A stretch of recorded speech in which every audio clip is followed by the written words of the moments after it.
Just pause the music. Who is we? We, the people of the United States. Design with me. So I kind of want to stop being antisocial, and also I want to actually leave this up. So there are a few things that I want to talk about. And so obviously, like, while I am, doing all of that, I will be continuously designing something that I am working on. I should capture what that looks like. It's this here. So I will be switching back to this, I guess from time to time, maybe like a few minutes in. But first, I was like, why not just have like something we could look at? So it has come to my attention. I never introduced myself. Hi, I'm Q. Welcome to a live tape. It has come to my attention that I feel as though I am, I might change my mind, but I feel like I am not going to post. There are some things that like I've recorded, and for whatever reason, like I'm just not able to post it. I don't know. So I kind of just want to talk about some things that I've had on my mind while I design. You know what I mean?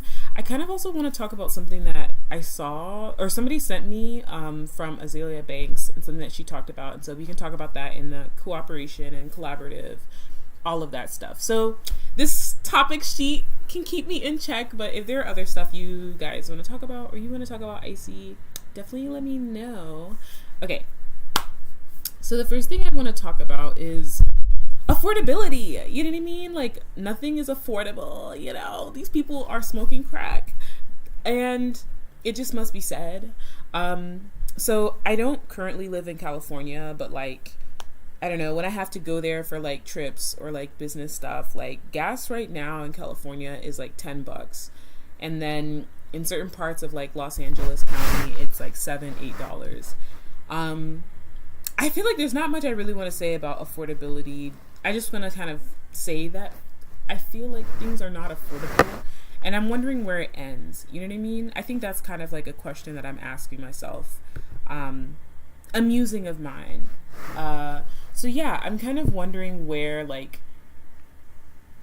where is like the wall, like where is like the wall of things, Let me read some comments. I see Ming said, I'm good, how are you? I'm good. I'm taking a day off on Monday, so I have the full weekend. I baked some bread, yo. I'm gonna take a photo and put it in like the food Slack. Discord. But yeah, I made some bread because I want to make banh mi, which is this like Vietnamese sandwich, where you can either put like pork, I think shrimp, chicken, but I don't eat meat. So I made tofu, and yeah, I'm gonna make a banh mi, sandwich, and so it's gonna be great. So yeah, how are you?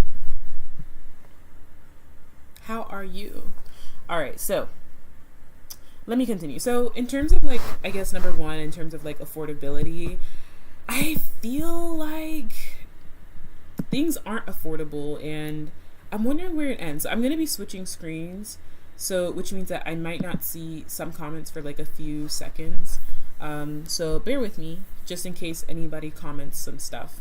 So I kind of want to, that's number one. It's Tiana's Discord, I believe. So I don't even know, I swear. Where is this app, child? I will see how I can drop the link to you. Actually, am I allowed to do that? Because I don't own it. I'm wondering. I'll check. I see Minx, remind me. Let me take a note. Yeah. So yeah, Tiana, I believe like she runs this like Discord, and so yeah, I'll try and get a link or something like that to you. I wonder if I'm allowed to though. I don't know how like she set up the settings. Okay, so let's go on to number two. So for those who are like just now joining, these are the topics. This is kind of what I'm having on my mind. You know what I mean? Like, oh, you're in there. Okay, it's like the So if you, so I think did they remove the food the food one. It's, I think, it's in health and wellness food. So I'll probably post a photo of my whack pans, my pots and pans. But yeah. Okay. So for those that just came, these are kind of like the topics. These are just kind of like some of the thoughts that I'm kind of having on my mind. So I've kind of talked about affordability. Really what I want to say is, one, I'm attempting to be less antisocial by chit-chatting and having more laissez-faire conversations. I kind of want to show you guys some stuff just because I've seen some stuff and I've hooked up the OBS software. So like I've tested it a few times, and so hopefully what I'm about to do here today will work. So with that said, let's go into number 2. And I think this might be more of the bulk of what I might be talking about for a couple of minutes. This idea of like cooperation and collaborative structures, I feel like are frowned upon. And you know what I really want to talk about this in the context of? I want to talk about this in the context of like TikTok peoples and a video that was requested and people had asked me about it, and I recorded it and I never put it out, and I feel like I sounded really pressed, really angry there, which I did at the time of filming because I was so fucking frustrated as I am. But I'm going to express my thoughts here just because I'm not sure if I will ever release that video. And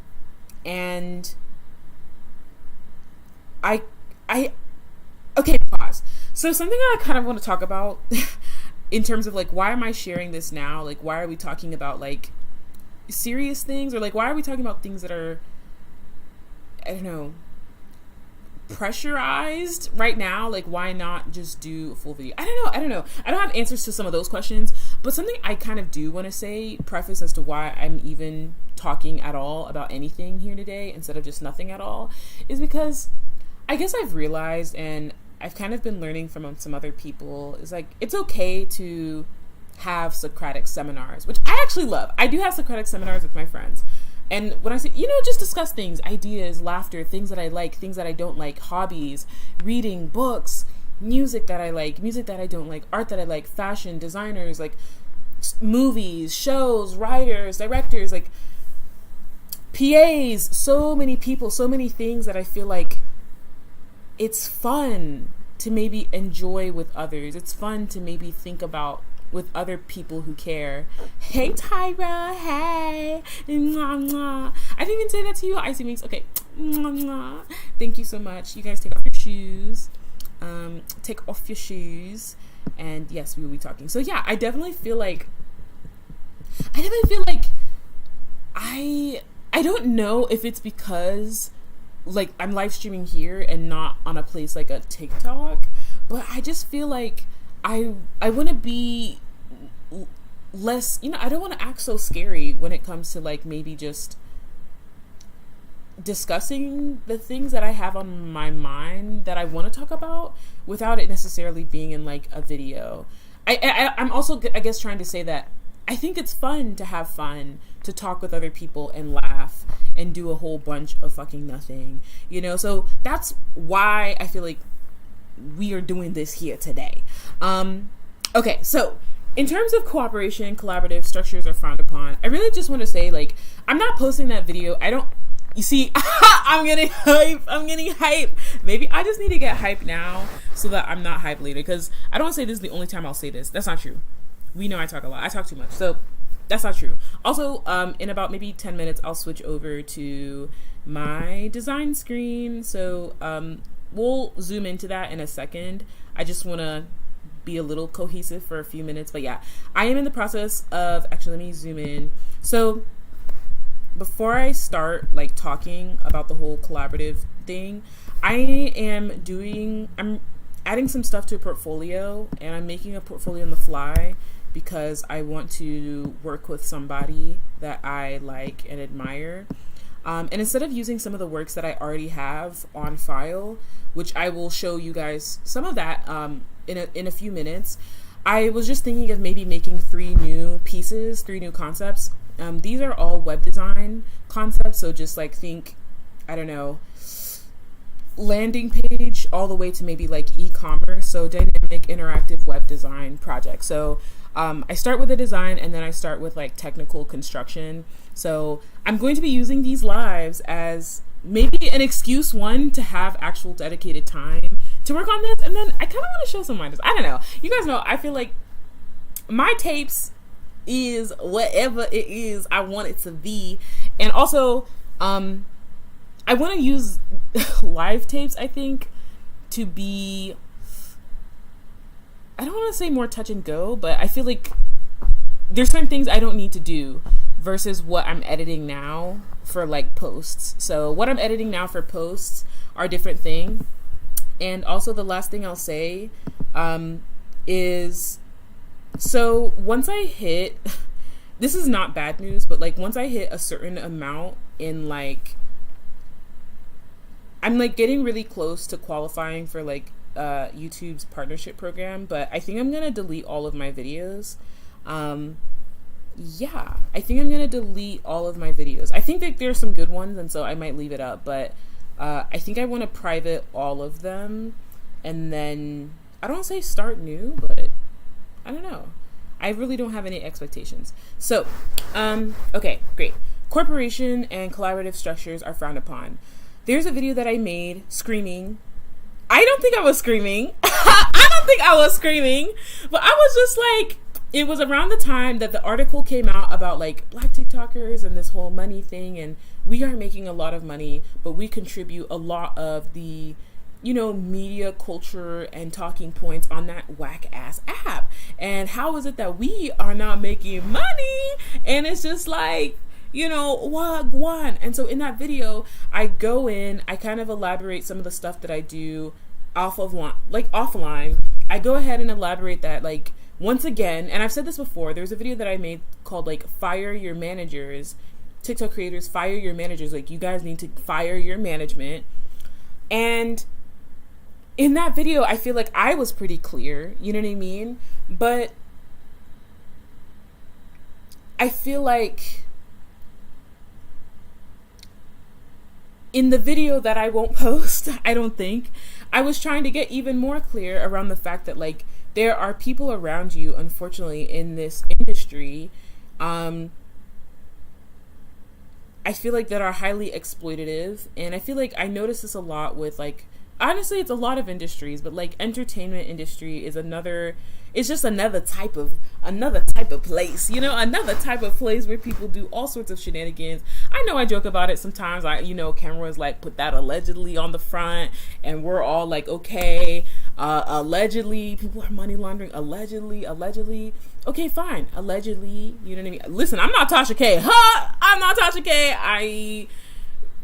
God forbid, if I ever had the money, I don't really have the patience or the time to enter lawsuits with people. So, child, I'm not pressed. But like, yeah, people are very duplicitous and a lot of overpromising and a lot of under deliverance.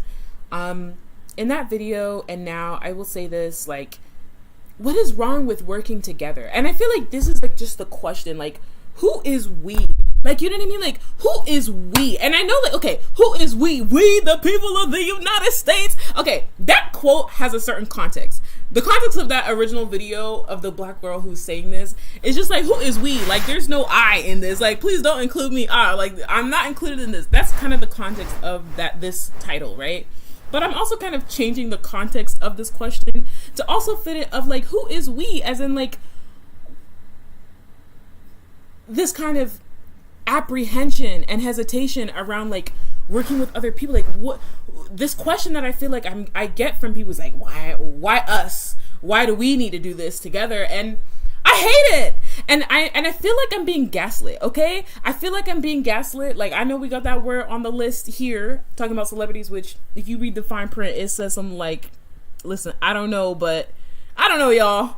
But yeah, I feel like I'm being gaslit. Like, I have been telling people months, like, I think ever since I would say, like, you know, certain platforms started to really get a larger emergence in the United States around like maybe 2018-19, like, I was like, I feel like you guys should kind of work together. I feel like there are certain sort of ways that you guys, certain sort of systems that have worked, that are syndicated, that have worked in the past, and that you can do.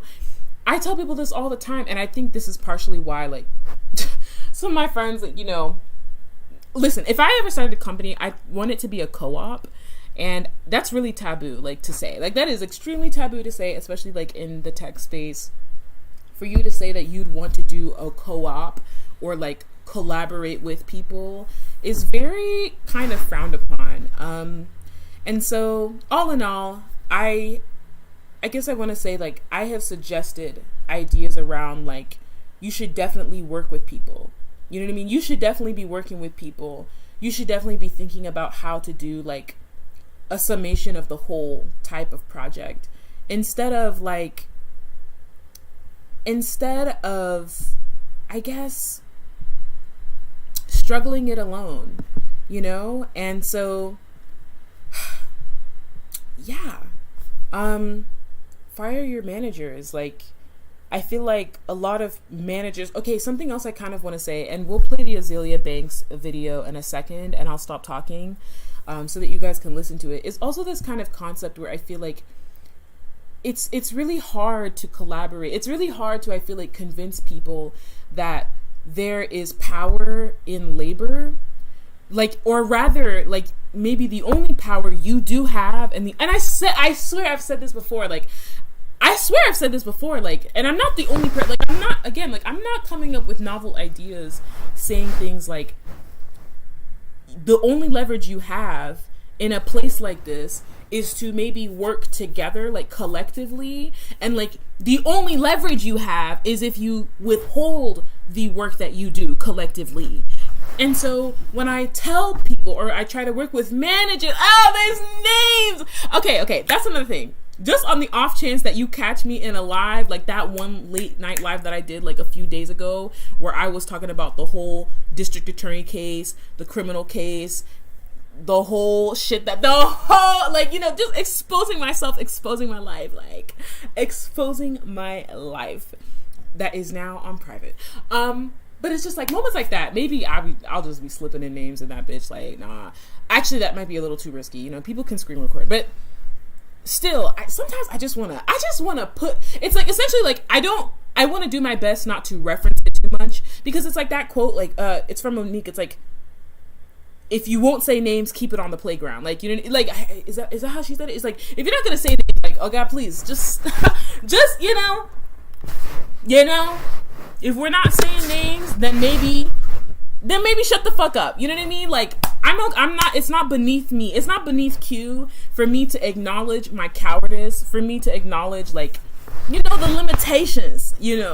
limitations, which is also why I kind of, well, you see what I just did there. Okay, so back to what I was saying. Like, I talk to these managers of people that we all know, and it's just like, not only do I feel like they have issues wanting to work together or cooperate, but I also feel like there's a delusion of, like, talent and skill, right? Let me pause and read some comments. Terry Rose says, the individualism in the U.S. is a sickness because we won't get far without help from others. Amazing Tribe said, my taste, hi, happy, oh my gosh, it's like, oh wow, it's like evening already. This day really flew by. So yeah, I feel like, welcome, oh my gosh, Amazing Tribe, thank you so much. So yeah, back to what I was saying, I feel as though, like, this kind of game, this kind of, like, you have to convince somebody and you have to beg them and kowtow just for somebody who is talented and has a background of skill to contribute to an idea or a goal, I find is absurd. You know what I mean? And it's just hard. It's hard to hear the chicoonery over and over again, you know? So once again, collaboration, cooperation, why is it frowned upon? Like, I'm not able to grasp, like, why people are so delusional. And I feel like that's why I felt like I was being gaslit. I feel like I see different things happening in different spaces. I think I watched, yes, it says, Tiana had posted a video just today that I watched, like, just this morning, and at the very end of the video, she was like, well, you know, she was essentially, like, hypothesizing or kind of musing, I would say, around like an idea of, around this idea of like, could it be better for maybe workers to come together to contribute and make a production like themselves, like, you know what I mean, like, and put together some art themselves, or rather, and themselves doesn't mean that they can't get funding, but it more so being a cooperative, like, you know, employee owned or like worker owned project. And I feel like when and sometimes, which is why even one of the reasons why I feel like I want to go live more is because, once again, like, I think about this all the time and I want to talk about it more, you know what I mean? Like, I don't want to have these ideas in my head. I'm not the smartest person. Child, I try to read as much as I can. I'm not really perfect. There's some things that I'm still musing about, and I really need, and I kind of like it, you know what I mean? Like, there's some things that I find really interesting, and I don't mind thinking about it with other people. And I feel like maybe it would be fun to think about some things with other people. And so I don't want to have all these thoughts in my head. I don't want to have all these ideas of things that I would do sitting in my head and hoping that someone's going to break into my fucking house and, you know, and they just know that I have these ideas and like, you know what I mean? Like, I feel like that's just not necessary. That's just not necessary. Oh, Jesus. Okay, wait, hold up. Let me read some comments. Amazing Tribe says, spill the beans and you get 2 paninis so you can double fist. I'm dead. That's great. Oh my gosh, yeah, I just made bread. I should take a photo. Do I take my laptop to the kitchen? Okay. I'll take a photo and I'm going to put it in the Discord. Okay, so you were playing peekaboo. I seen you. I'm dead. Thank you. OMG, not me at work. Camroy! I'm like, when is people's work schedules? I feel like, because I went live at like 3 a.m. I was like, that's way too late. Like, people for sure can't be doing insomnia during the week, child. Like, people cannot be doing insomnia during the week. I feel like maybe 12, like 11, like you know, like a 10, 9 p.m. could be a cool time to catch people. So I'm going to aim for that. Honestly, that's when I get off of work, to be honest. Like, I don't even stop working till like 10:30 p.m., honestly. So like 9 p.m. It's like late. So yeah. Let me read. Delusions of grandeur running wild. Let me tell you, it's delusions. There's delusion. There's this person. Actually, I'm just going to say the name. Okay, fine. I'm just going to say the name. So I might regret it. Okay, fine. Yeah. So like, there's this creator that I've been talking to her management, Finita, on TikTok. I'm only going to say that once. Nobody repeated it in the comments. Okay. So essentially, this is so unprofessional. Wow. Very unprofessional. All right. So, long story short, I just feel like when Finita got banned, you know what I mean? And she, you know, she's doing some projects, kind of talking to production companies. They're trying to do their thing. And it's like, hearing management, I swear makes me want to like scalp. Like, it makes me want to scalp like myself. Like, it's just like, you can't do this on your own. And you know what? I'm better than you. Let me just start. This is a part of also my delusions. When I talk about this idea of like collaboration, cooperation, let's go back to the topics, child, because you know I get off track. Collaborations, collaborative structures. I'm just like, okay, like there's a way that I feel like we can work on this where I'm able to exchange some of my skills, my syndicated skills. Like, I am not a rando. I am literally not a rando.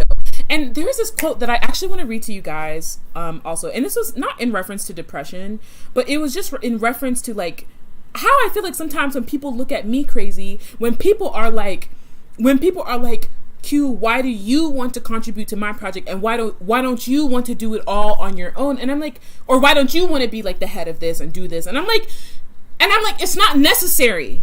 Sorry. Turn down your earphones. I said I wasn't going to scream, y'all.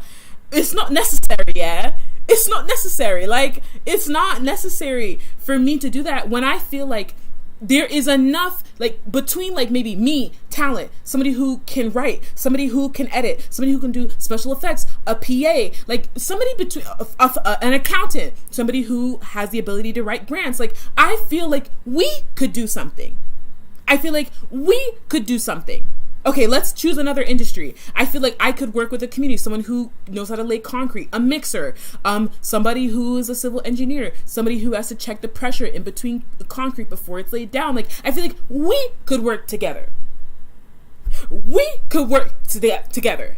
And we're going to talk about this idea of like, I feel like all of these topics flow, even though I sound jumbled, a lot of these topics in my head flow because I want to talk about like this idea of feeling tired but useful. We'll get to that in a second because I want to get this quote first. And then we're going to listen to Azalea Banks because there were no visuals, unfortunately. So I didn't think it was worth it to upload the video per se, but we're just going to hear her audio essentially. And I'm going to pause and all of that. But before that, let me see if I can pull the quote. So as I'm still looking for this quote, let me finish my thought. Deep breath, period, new sentence. So I feel like what is wrong with me contributing? What is wrong with me helping you? Like, what is wrong with me coming together with more than one person outside of myself? What is wrong with me acknowledging that there is a level of non-mediocrity or at least an ability of work and effort and passion and attention, you know what I mean, that you are willing to put forth in order to get something done? What is it? Like, what am I missing? And that is why I feel like I am being gaslit. Like, cooperation, collaboration structures. Am I optimistic? This is what one of my friends said. They were like, maybe you're optimistic and you see the best in people and you see the abilities in which things can be organized. Somebody else made a comment where like they also feel like maybe it's part of like my experience where they're like, well, you actually have like work experience. You actually have like, I was saying, why are y'all talking about in these comments? Don't worry, I'm gonna read all of this out in a second. So I'm gonna expose all of you on this live for what you guys are saying in these comments. So please, though, you guys know how I do. I always read comments. I'm dead. So don't worry, you guys are gonna get it on the jumbo screen in a second. But yeah, Tara, I see the dead emojis. I'm dead. But yeah, it's just like, so what is wrong with working together? Like, what is it? I talked about affordability at the beginning. It's just like, if we all said, Joe Byron, nobody can afford $7 a gallon, $7.58 a gallon. Nobody can afford that. Nobody. You can't afford that. You can't afford that. We aren't going to drive. And we're not going to go to work. I don't care how many speeches you put out, remote this, remote that. And also, we have to acknowledge straight up, like, some people's jobs do not, my job is not in the position where I don't think I have the express, like, privilege to do something like that, right? And some people's jobs also, that's the same as well. Like, if you work in supply chain, and I would consider, like, people who are, like, in the service industry, I feel like are within the supply chain. If, grocery stores, Walmart, places where people can get more easily accessible food or consumable items. So like Starbucks, Dunkin' Donuts, CVS Pharmacy, Walmart. Like, I feel like all of these people are very useful and extremely important members of society. And unfortunately, some of these people who do offer some of these, who have these useful skills in society, we're going to talk about that in number 3. They some people don't have the ability, unfortunately, to work from home. But regardless, for people who they're still contributing, it's just like, why do these people, if it's not necessary, what do you think you're trying to do? What do you think you're trying to do? So I feel like if we all banded together and said, not only can we not afford this, but we're also not going to pay the school loans. Like, you can't hyperinflate. Inflation can't be up to 8%. It's like 7.9% as of like Friday. So like, I just rounded up 8%. It's so expensive. Like, what do you all want us to do? Also, a note that I wanted to say, because I know some people, they have to read or get information from others, you know what I mean, and all of that. So even like with the gas thing, a slight note on that before I pull this quote that I've still been trying to pull, is that even like this inflation of gas is not because of, well, I feel like there might be trigger words, child. You know, they shutting down, like, you know, what's going on in Europe. I'll just say that. It's not because of that, because actually the United States only gets 1% of our crude oil from said country. So these people have just been like hyper marking up, like they've just been marking up everything. And it's just like, does the limit exist? I think so. So yeah, going back to number 2 in terms of like this idea of cooperation and collaborative structures, I'm going to still talk about it because people are not going to gaslight me. I said what I said. I feel like there are talented people who know how to do different things. You as talent, you might know how to do some things. You are not a designer. Okay? We can just say it. You are not like a head of, you don't have the fundamentals to do operations, management, to make things more efficient and ethical with as much skill as you possibly can while still operating ethically. Like, you can get help. Like, you can work with other people. So yeah, my last comment that I'm going to say on number 2 before we head over to Azealia Banks and the quote is, managers are still wiling. I still feel like people are talented. And I still believe that cooperating on I didn't spell that right. I just noticed 2 O's, right? Cooperation. Corporation. It sounds like corporation instead of cooperation. Okay. But like, I meant cooperation, not corporation. So I still believe that like cooperation and collaborative abilities or like projects or like goings-ons, I truly do believe is still worth the exploration. And like maybe in some other life we can talk about like unions and pensions and like how people were joking how they'll never be able to retire and like how we need to unionize, and it's just like, but I feel like when you bring it up, people maybe look at you know what I mean, to maybe figure it out, you know. And I think Tiana has said something like this before, like, you know, it's just like you bring up ideas that is not even your own, but maybe people, they kind of start to look to you as, I don't know. So yeah, I'm still open to it. I still am a fan. If I owned a company, it would be a co-op, in my opinion. Like, why not? Like, why not just redistribute like resources as much as possible? Like, why not work collaboratively? Why not people own things that they're also a part of? Like, what's wrong with that? It's not taboo and it's not crazy. And people are not going to gaslight me. So yeah, let's go ahead. Let me get that Azealia Banks video and we're going to listen to it actually. Okay.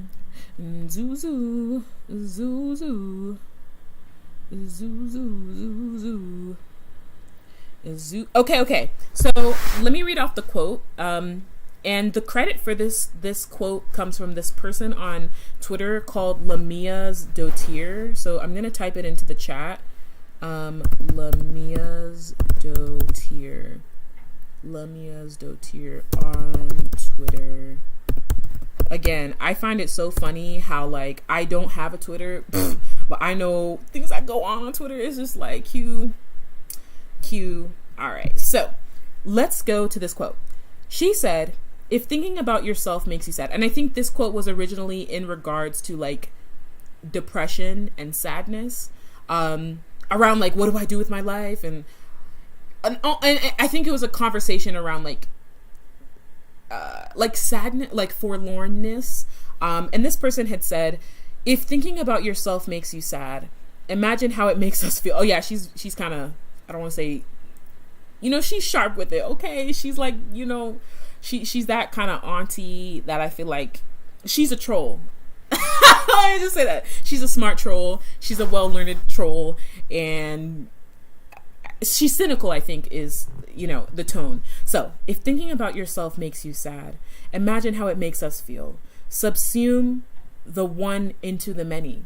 Honestly, nothing makes you feel about yourself and the world you live in more than helping someone or something else be great.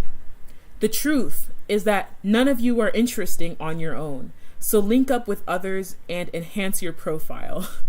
So, yeah, that was the quote. And let me read you guys' comments before we play the Azealia Banks video. So for those of you that just joined, we are talking about number 2. We've finished talking about affordability, and we talked about cooperation and collaborative structures being frowned upon, and I feel like I'm being gaslit. So let me read these comments, and then let's go on to Azealia Banks talking about this in the art space. And I will have some comments while she talks, so I will pause. All right. Perfect. Delusions of grandeur running wild. Amazing Tribe says. Karen Poem says, cool. Amazing Tribe says, in these streets. Tyra Rose says, LOL, can I stay being in lives while at work? Word. Cameron Poem says, Issa Rae said, it's good to build with people as hungry as you and to build those networks from the ground up. Again,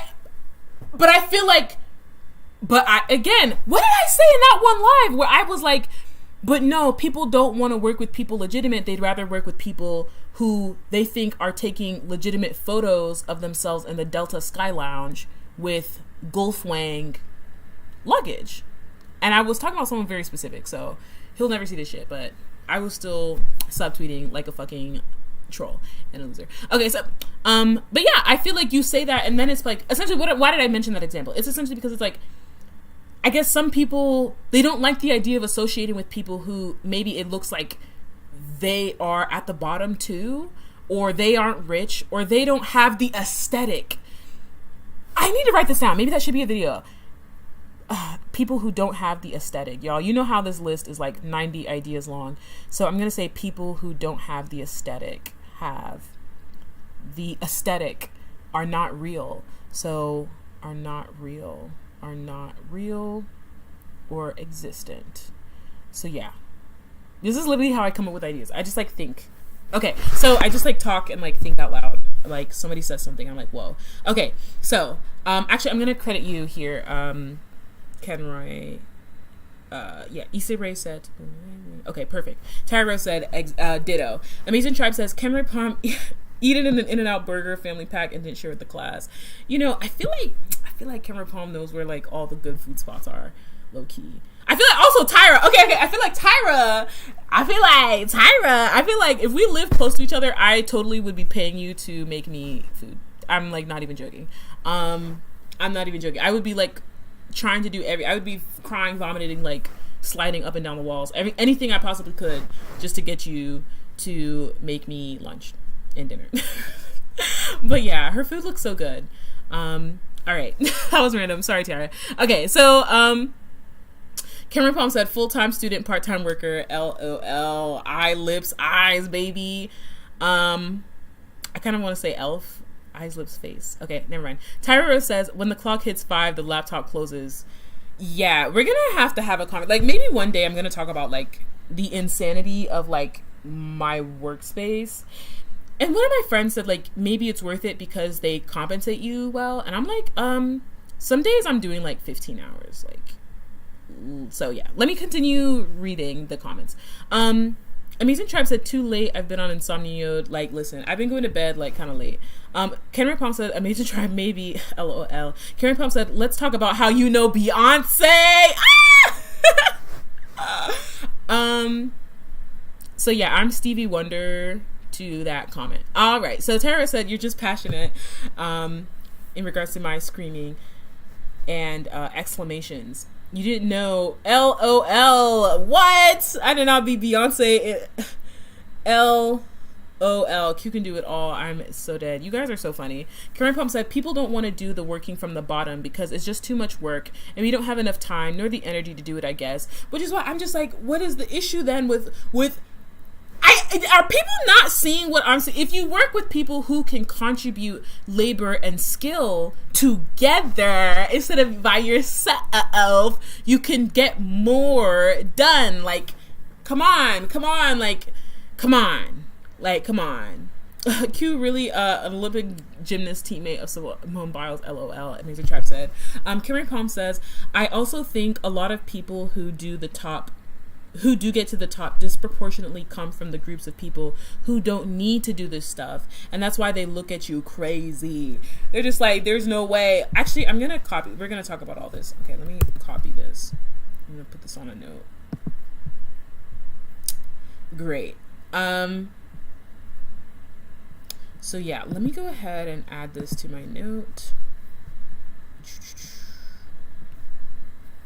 Paste. Enter, enter. Great. Great.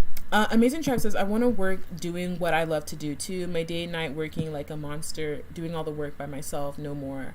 Camry Palm says, like, why should I, as somebody who has everything provided to me, ever have to struggle or do labor with people who can't instantly get me to the top? Amazing Tribe says, Jim Crow Biden. Tyra says, the world is stopping on these gas prices. Listen. Cameron Palm says, $8 for gas seems horrifying. Tyra Rose says, my sister works in supply chain management and she's stressed out. Cameron Palm says, minimum wage is $7.50 federally. Like, how can you drive to work and the money that you're making at work is worth like an hour? Like, you essentially driving to work could be spending more than you are making. Amazing Tribe says almost $10 a gallon. Like in Texas, yeah, it's almost $10 a gallon. Also in some parts of California as well. It's a lot. Tyro says the student loans are above me now. Tyro says they are taking advantage of the situation. This is allegedly and a joke, of course. Disclaimer: this is all alleged. This is alleged and for entertainment purposes. Amazing Tribe says Q. Secret news alert: Tanzania has wealthy oil, gas, fuel in the new market. United is dumbfounded. Cameron Palm said, we also live in a hyper-individualistic, transactional society. Cameron Palm says, that seeps into how we relate to one another. Amazing Tribe says, United States needs to give us an African black people needs to give black Americans reparations, restitutions, tangibles, etc. Absolutely. Almost done, y'all. Amazing Tribe says, that makes sense. No, that is not my Twitter. No, that is not my Twitter. No. Lamia's Dotier, that is not my Twitter. Tyro said, girl, we know you got a burner on Twitter. Stop playing. No, I really don't. It's so ridiculous. I feel like, and in fact, it's so unbelievable that when I tell people this in real life, I think they think the same thing. And I think they're thinking like, instead of me as an adult just saying that I don't want to give my Twitter, just like you just say you don't want to give it to me instead of saying all this rubbish. I really don't. That's how like foolish I think. How do you stay on Twitter but you don't have one? I save the tabs. I bookmark them, and I save them on my phone. Tara Rose, we send them to balloons. Karen Palm said, social media and life is super smoke and mirrors. Desirability plays a part in how these people become famous. No real talent, just pretty picture. Tara said, I'm hangry, LMAO. Tara said, LMAO. Karen Palm said, I do know all the good food spots I go to after school. I feel like students know what to eat.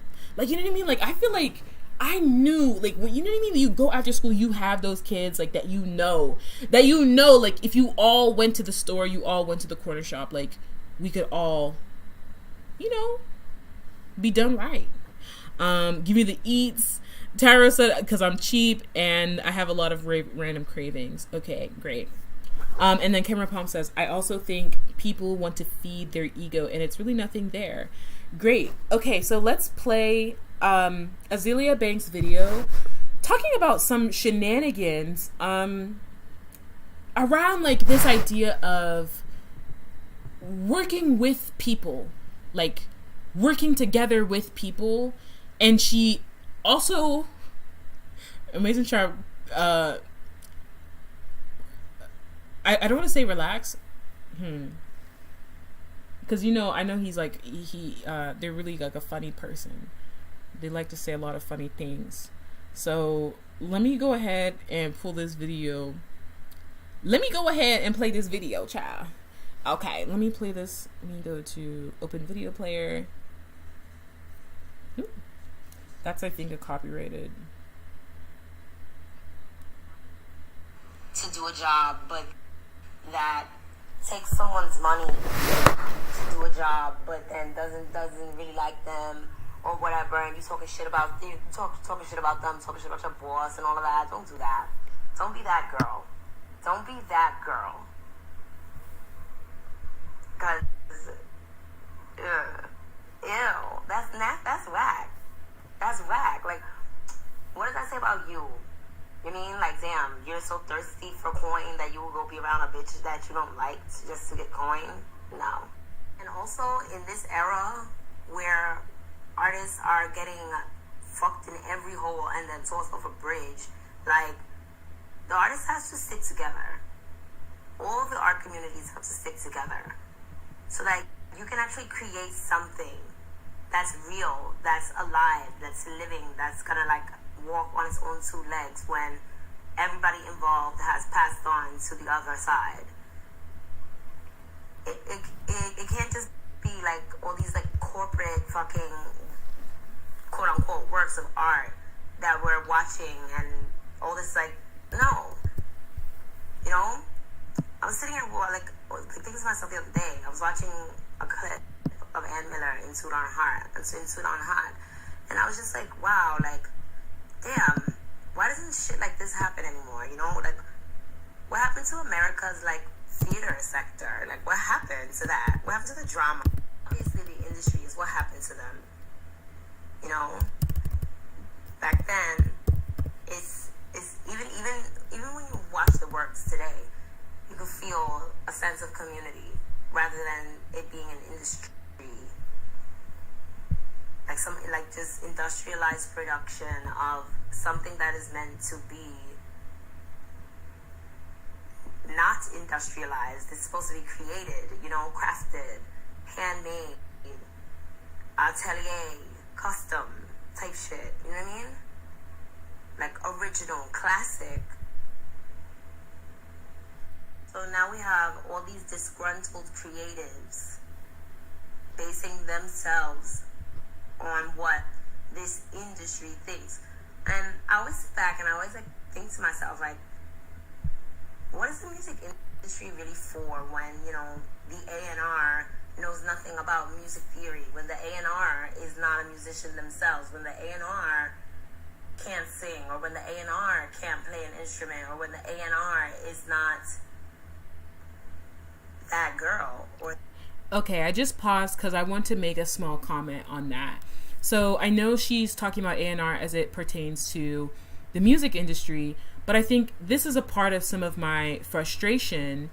This is some of my frustration that I'm also expressing about some of these, you know, managers of independent, like, audiovisual creators on, like, the internet, like on YouTube, on TikTok, etc., where I feel like I will be talking to management who, it is great that they have a good skill of being able to do administrative duties and assistance. Like, it is hard to have to manage and compile and regulate emails and setting meetings like that. And I once again, I have in fact said this before.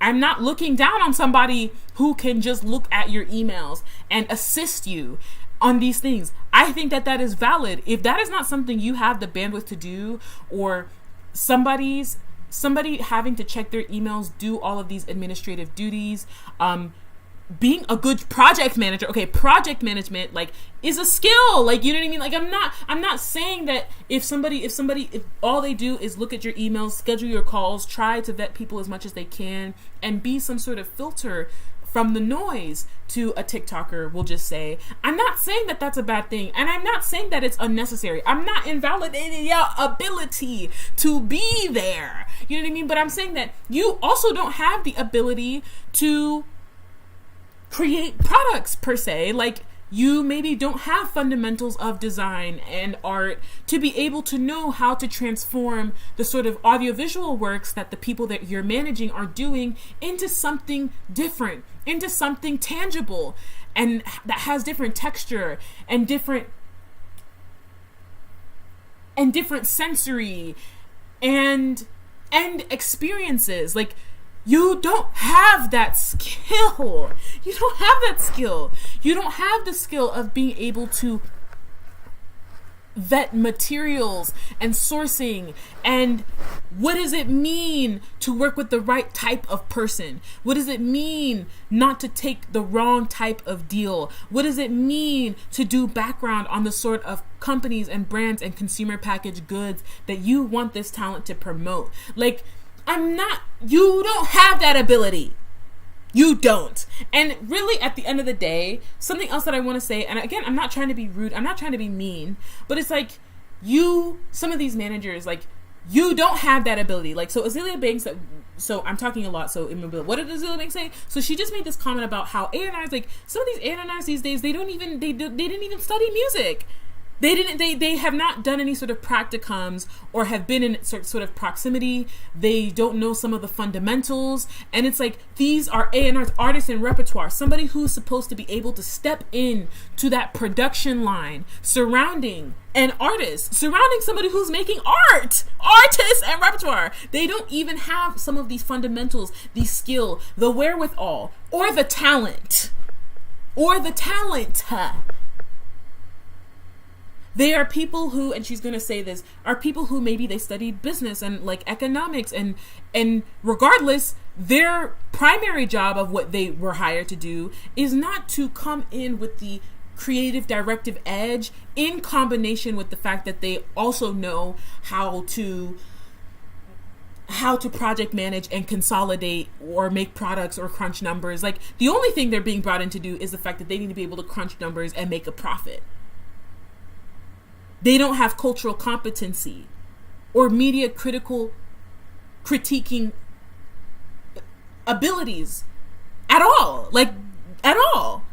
And so I feel the same way. It's like, you talk to somebody, you're like, let's cooperate on something. I know how to do this. And when I say cooperate, I mean, like, I'm not going to ask you to pay me upfront thousands of dollars because, one, I feel like, you know what I said? What is it I said? Allegedly that money laundering. Like, some of these people, they are making a shit ton of money off of talent. But then when it comes to giving money to really develop and work with the right people, people start lying.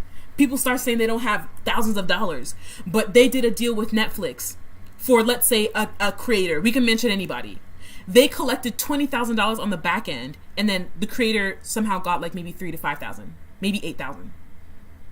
And it's not their management fee. It's like all sorts of other things. And it's like, you're not doing everything. The people that you've even assigned to each individual talent, they aren't even skilled to do everything. So what's wrong with working with other people? So when I say cooperate, I'm not going to ask you for thousands up front. Let's do something like a revenue share. Or a profit share. Hell.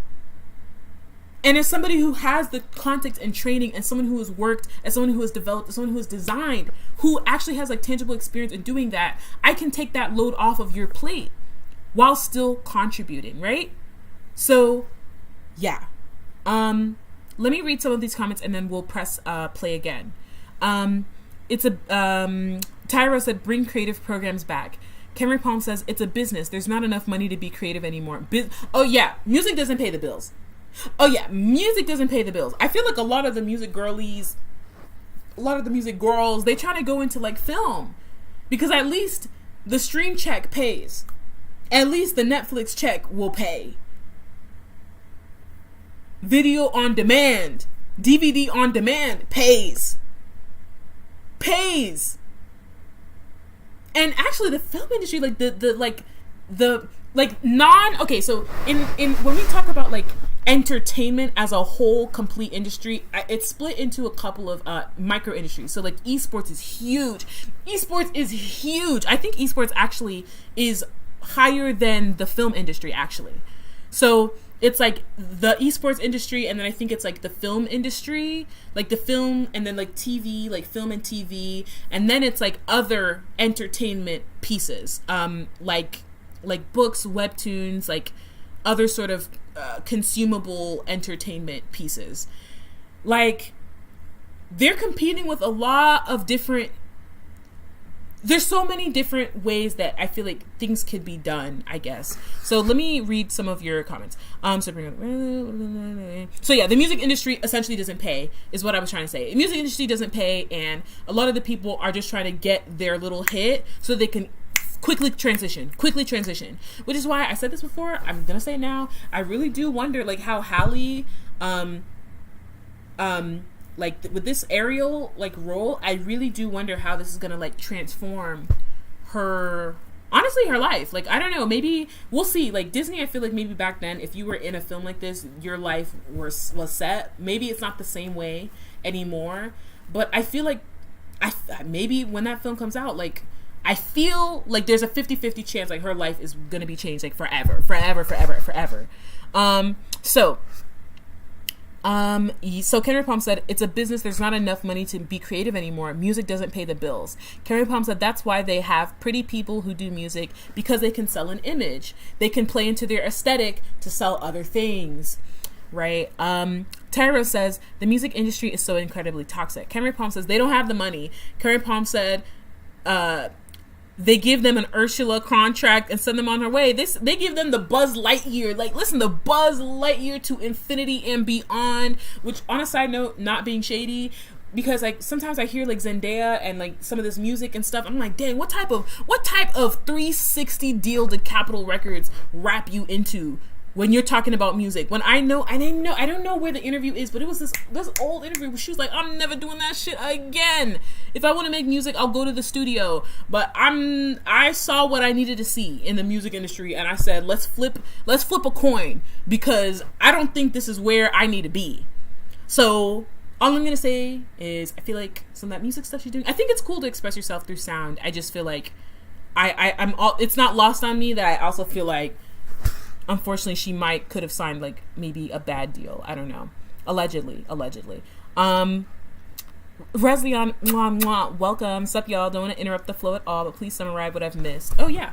Let me flip this. So this is what we've been talking about. Affordability. We talked about gas. Joe Byron. $10 gas. And just unaffordability, like rent, everything. And then I kind of transitioned into talking about this idea of cooperative and collaborative structures are frowned upon. And I talked about this idea of how I feel like I'm being gaslit, because it's like, why is it a crazy thing to tell people to work together? Like, or why is it, what is wrong with telling you that you have leverage in the labor that you do as a collective?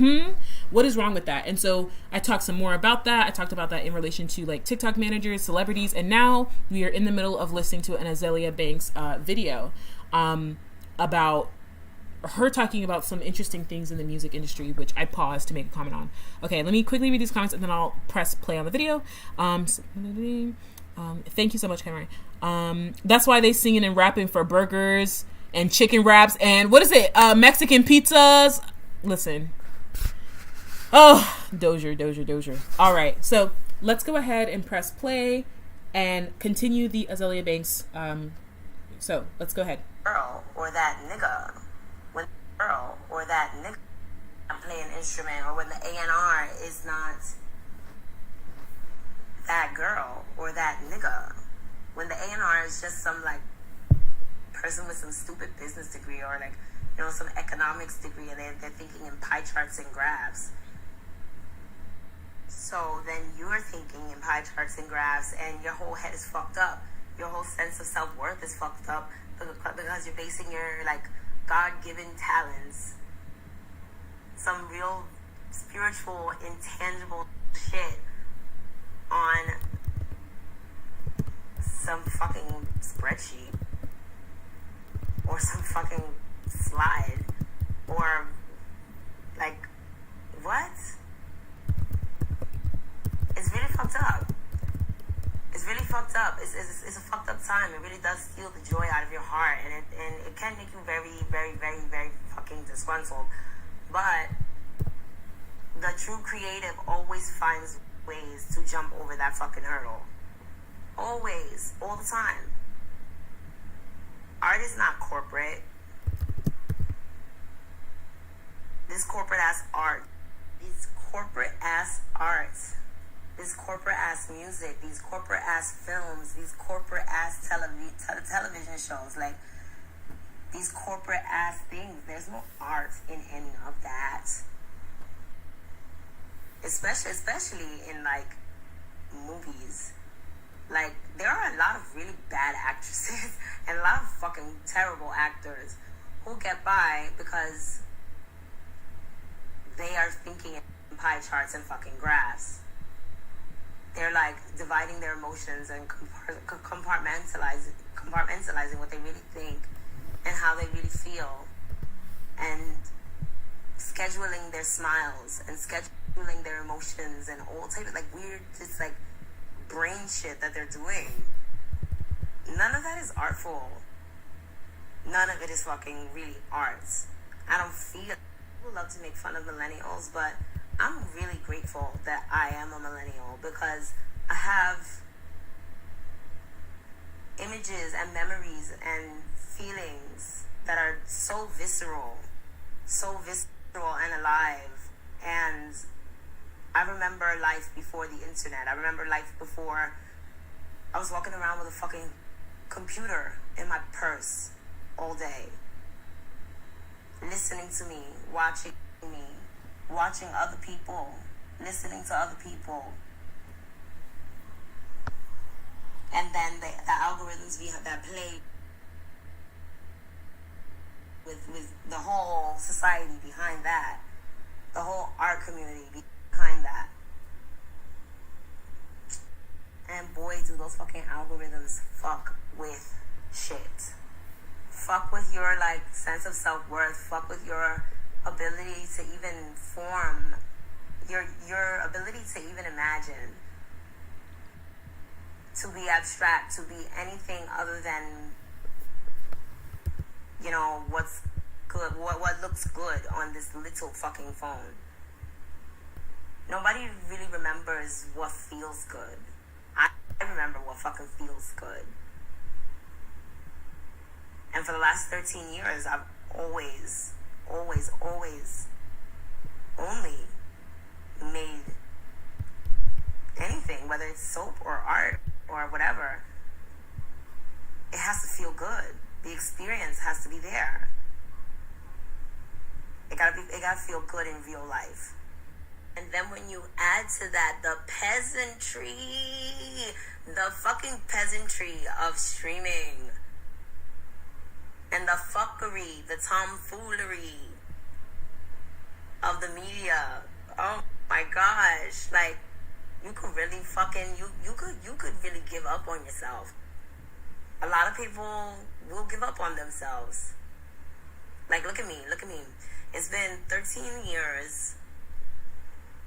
For the last 10 of them, I've been being like, or niggas have been trying to like push me in holes and like bury me, like put me in corners and like, you know, ostracize me or make me feel like I'm like I have no value because the people with the fucking spreadsheets and the pie charts don't like me personally.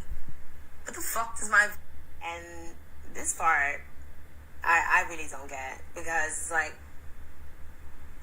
if you guys are that big industry, that industry that y'all think y'all are, what the fuck does your personal opinion of a creative genius have to do with anything? Wouldn't you want to just fucking make the money? Y'all who are so concerned about money, you don't want to just make the fucking money? Just make the fucking money. Who cares if you don't like the fucking artist? Who fucking cares? You don't know how to make art. You don't know how to create. You couldn't write the song. So why do you care? Who gives a fuck? Who gives a fuck? And I am still speaking to the industry. L'industrie. Y'all motherfuckers are gonna see very, very quickly and very soon how wrong you were. Even on a business level. How wrong you were to divest in certain artists or use whatever power you have with the media, with PR, with whatever, to write these like narratives and, you know, like write that person's narrative and basically try to write them out of people's minds, people's hearts, see how wrong you were on a financial level and on a cultural level. Let me fast forward. Because the way this fucking and about artists sticking together and bringing back that sense of community. You know, this is not Radio City Music Hall. Like, it's not the Rockettes. You know, like, this shit is boring. Like, we don't want to see everybody with the same technique and the same pink wig or with the same whatever. Like, we don't want to see that. We want to see diversity. And I'm not talking about fat girls on the runway. I'm talking about just diversity in the art world. We want different types of art. We want different opinions. We want political art. We want apolitical art. We want sexual art. We want rude art. We want racist art.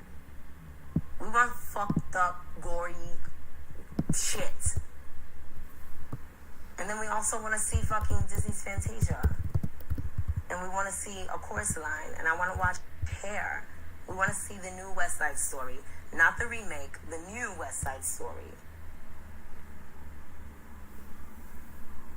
We want to see an ensemble. And diversity within that ensemble. Because that creates a storyline. Hello. That is why years after the fact, we're still watching Grease.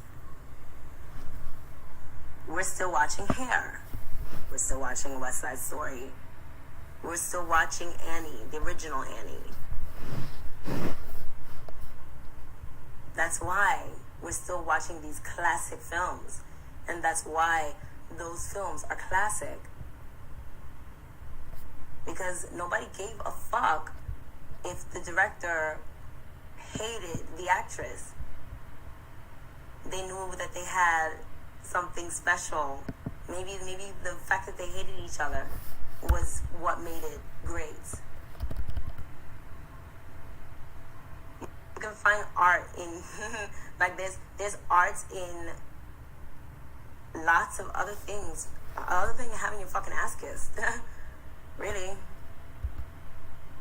Since the A&R or the president of the record label or whoever at these fucking casting studios, since they are all nerds, business majors, economics majors and stuff, they don't know how to be real about that person being perfect for the part. They don't know how to put their emotions aside and do what's right for the art. That person is perfect for the part. That girl is perfect for the part. They don't know how to do it because they probably don't even know what the part is. Really.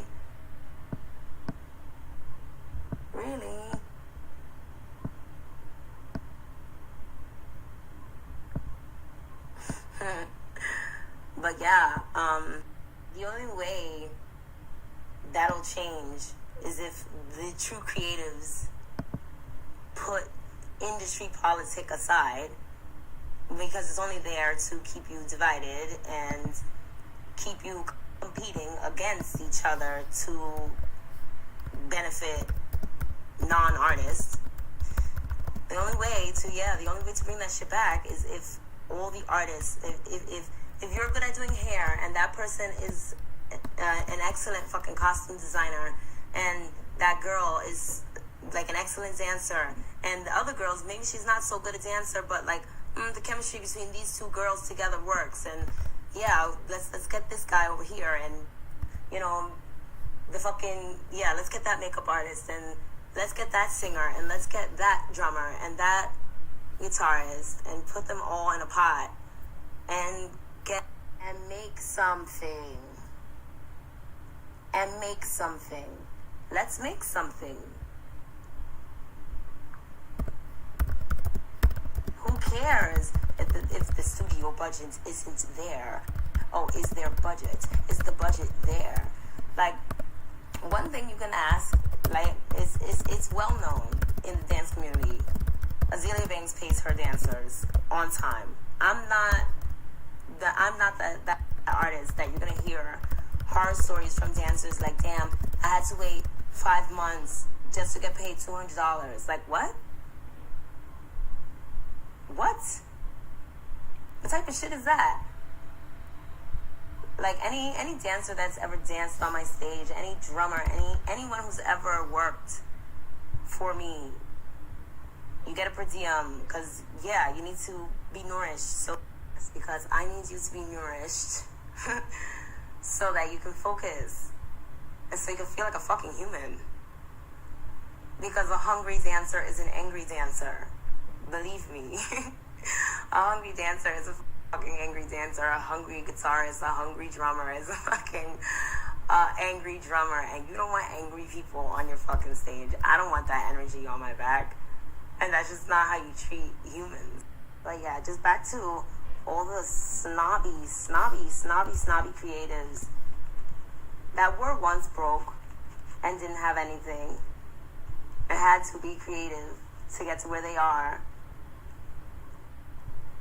You know, that snootiness, that, oh, well, is the budget there? Like, y'all are going to be trapped doing work that does not fulfill you forever if you keep thinking that way.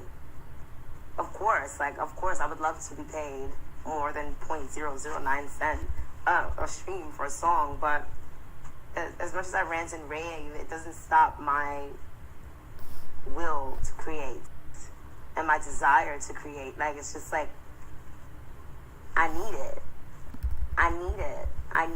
It's like medicine, it's food, it's shelter, it's a hot cup of tea, a hot cup of ginger tea. It's a lemon squeeze. It's a piece of fruits. It is a warm bowl of soup. It's a hug. It's a kiss. It's a fucking shower at the end of the day. Like, it's everything that I need. And y'all saw in 212, like, that wig is crazy. That wig is fucking crazy. And I had on that fucking bootleg Comme des Garçons fucking Mickey Mouse sweater. And literally, I did my own makeup, I did my own braids, and I just went for it because I needed it that bad. And it was one of the best decisions I ever made in my life. And it turns out to be one of the greatest songs of all fucking time. So I feel like within the art community, if y'all could get over this fucking, oh, is there a budget, and just go for it, just make something. You might end up with more than what the budget was gonna pay you in the first place. And you'll have ownership of the shit. Create with each other. Get this industry politics shit out of here. And work together. And imagine again.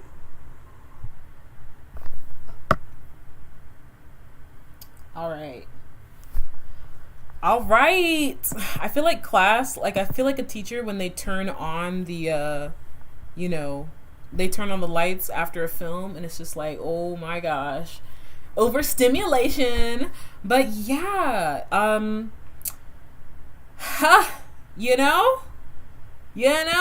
me go ahead and change this out. But yeah, I resonate with that in the terms of some of it, you know what I mean? Some of the things that she's seen and kind of some of the work, some of the art or the ideation is extremely subpar, very subpar. And she didn't say that explicitly, but yeah, when you turn on the screen, oh my god, after the movie, and it's I was just lulling into sleep, don't turn on this, and those lights are very just fluorescent, just a lot. Yeah. But yeah, in terms of Azealia Banks, I feel like I really resonate with this. I really resonated with kind of the issues she's seen of people making work, and I will say I can't speak to some of the things that she's referencing of like, people fighting with the director, and it's like this and it's like that, and it doesn't matter. Like, I feel like it matters, but you know what? I don't know what she's seen or who she might be talking about in reference to some of these things where it's like, let's just get it done.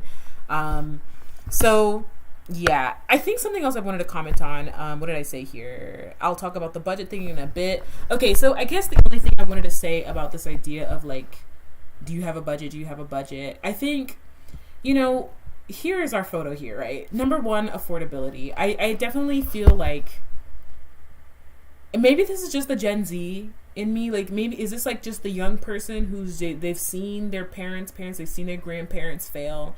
Like, they've seen their parents fail. Like, and when I mean fail, it's, well, maybe fail is not the right word, but like, they've seen the struggle and the exploitation and like the violence. And it's just like, what do you want us to do? Because like, I've seen, fool me once, shame on you. Fool me twice, shame on me. Like, I've seen it. Something I wanted to talk about is how like 401ks, like nobody has been able to retire off of like a 401k. Either they get screwed with the market crashing and it not being stable enough by the time that they need to retire, or inflation by the time that they want to cash out with their 401k. And so what was $500,000 15 years ago is not the same.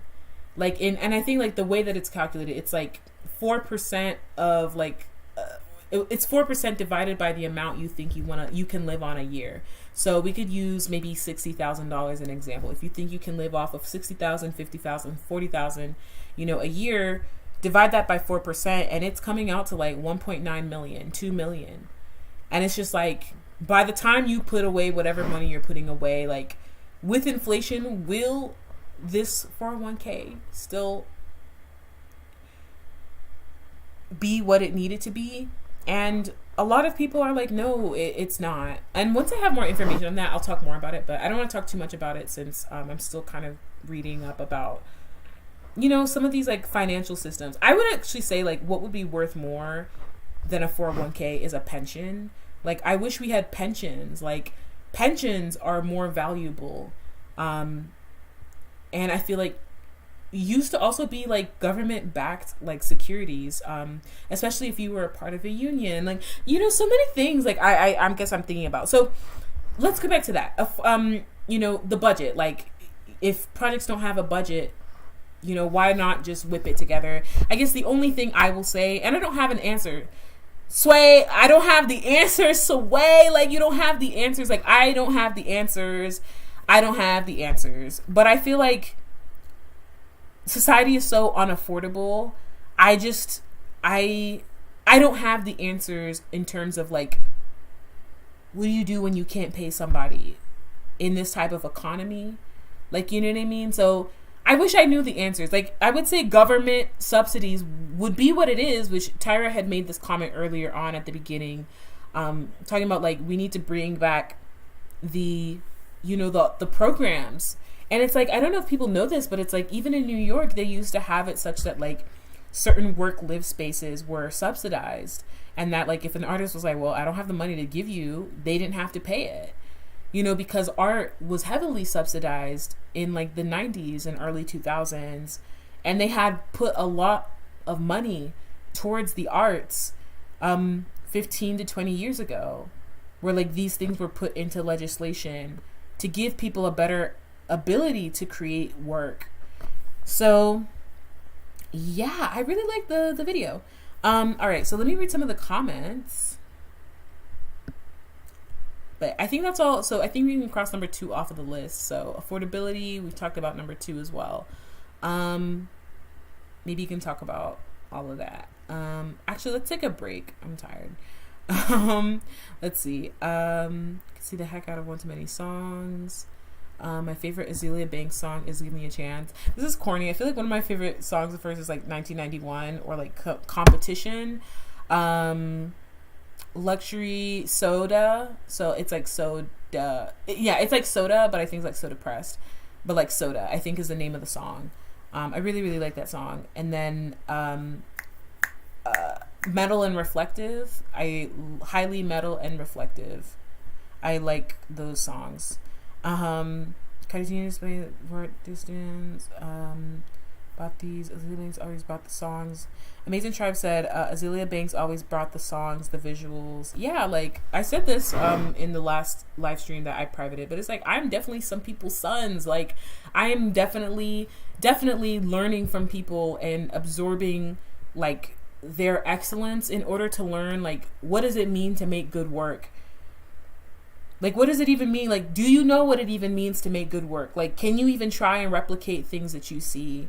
You know, I definitely feel like, you know, yeah, definitely like people have taken notes of the sort of work that she has created. And so, yeah, I agree. What topic would you write about? Oh, yeah, Tyra, you said get back into screenwriting. I'm curious if you want to talk about that.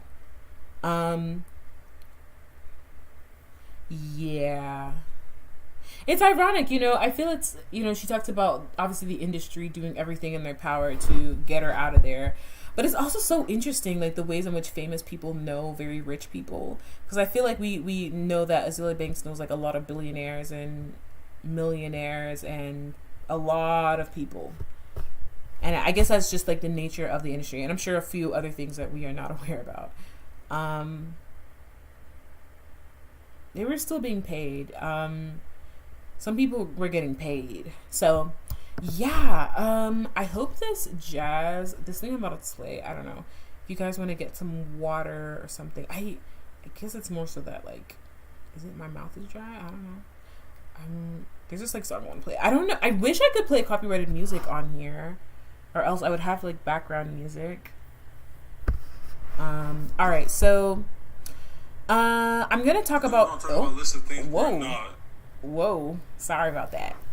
So yeah, let's talk about number 3, feeling tired but useful. So I think I always hear about her escapades. Figured she was really just trolling for social media like celebrity would type certain songs for me to type out. I mean, so like 1991, Tyra said give me a chance. I said like heavy metal and reflective. I think a lot of people really like 212, even though I feel like I don't really know. In terms of the music that I like from her, that wasn't. But you know, it was a lot of people like 212. Like, come on. So I think you might like that too. What is it? Competition, luxury, and compa. An E. I really like 1991. It's just there's something about it. I think that I listen to it again and again. There are a few other songs that I think I'm definitely missing, but these are some ones that I've heard people really like, and that ones that are really, really popular, like syndicated, like 212 is syndicated. And then her debut album, like that first album that she did, which has some of these songs like the Competition, Luxury, 1991, that album people thought was excellent. So definitely check out some of her discography. And then of course she's making some new stuff too. So Terry Rose says, a film that evokes the same feelings of nature and poetry. I don't know how to express it, but it would be existence through the perspective of one person. I know the feeling, but I'm not sure on the plot yet. Ooh, that's really interesting. What you said kind of reminded me of this K-drama where like this woman who was a painter, she was blind and then she could see, child. You know how the magic system works in these K-dramas, child. But she's blind and then she could see, and then she became a painter because her father was a famous painter.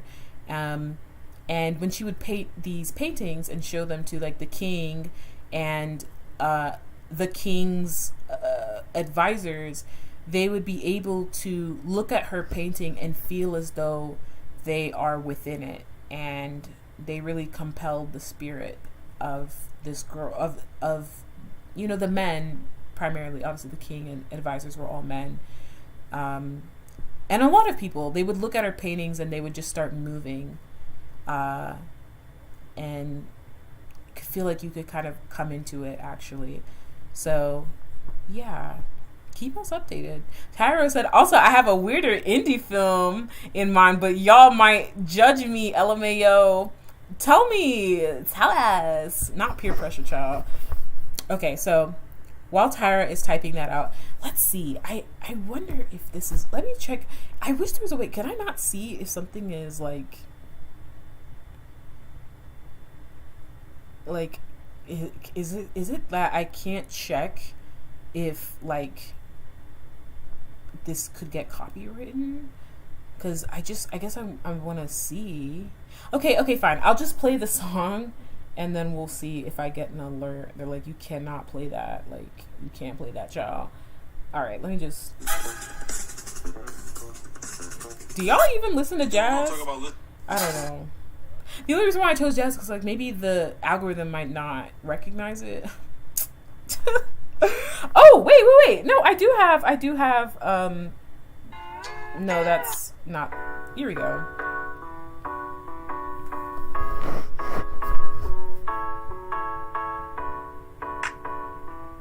Yeah, peer pressure.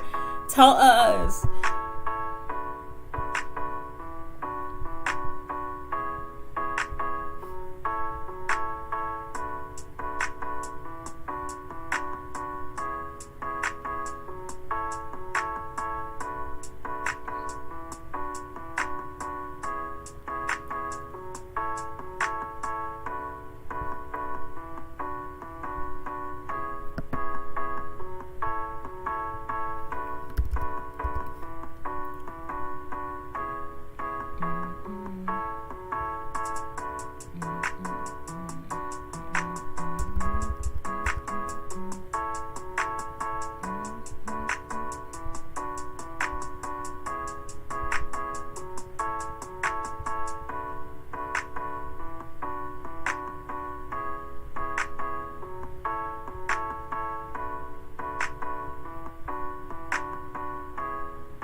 Okay, so I actually want to insert myself. We'll talk about 3 and 4 some other day, but I think maybe this could be like a funny, I don't know, a funny ting to end off the stream.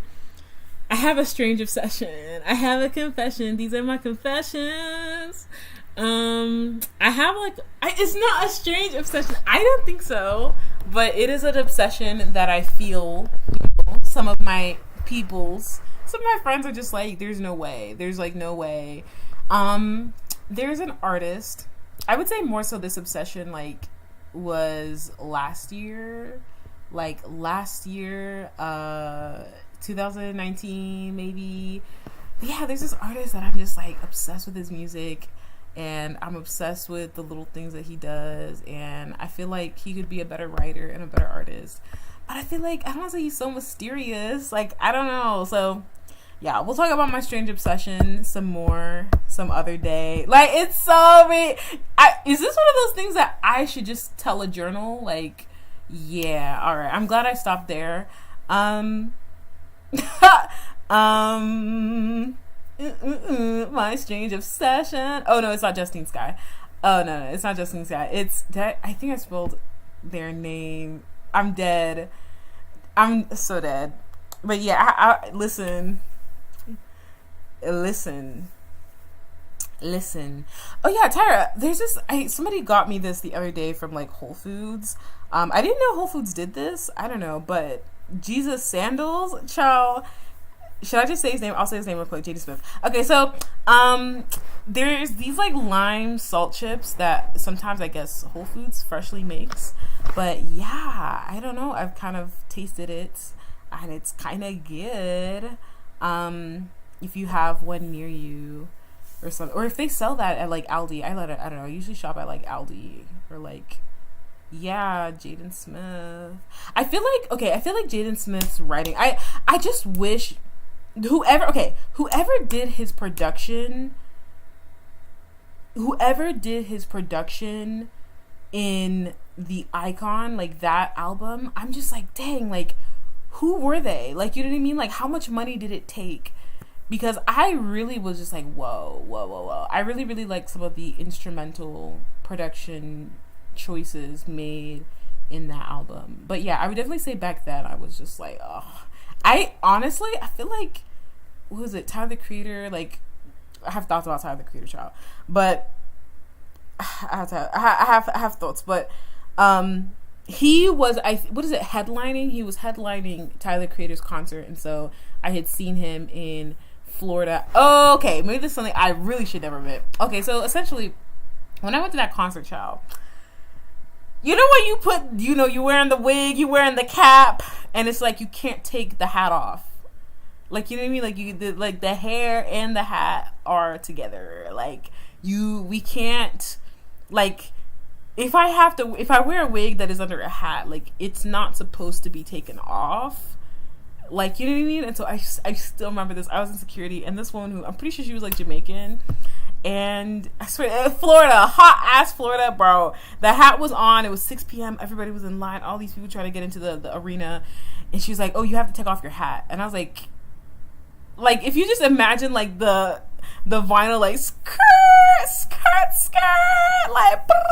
just crash. I was like, excuse me. I was like, this is not the airport. Is it? You guys know that there's nothing under this hat. What is?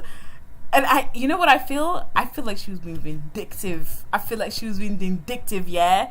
And listen, I feel like she saw the hump and the lumps under that hat. It was a baseball cap. It was just a black baseball cap. And I feel like she was like, I want to see what's under this hat. And it's just she's like, you have to take off the hat. I was like, are you sure? That's what I asked. That was the first thing I asked. I was like, are you sure? And I gave this girl a look, and I said, okay, Karen Palm said, oh, that's anti-black. I tell you, the woman next to her, she was looking at, someone trying not to laugh, and she was looking at me, looking at this girl, looking at this woman. I'm like, so rude.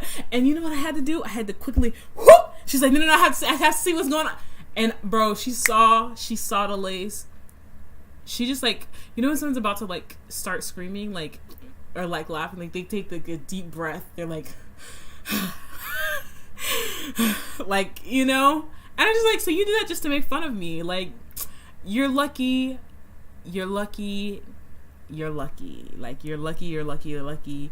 I have more important anxieties to worry about in this life, because bro, it was a trap. It was so dark-sided. Like, as you can see, the hat with the hair and the dress with the sneakers is the look. There's nothing more for you to see. Like, bro, I swear, I was carrying like my phone. The card was in my bra. Like, you know what I mean? Like, girl, you know there's nothing here. There's nothing here. Like, so evil, so bad-minded, just such a bad mind thing. Like, the girl was shit.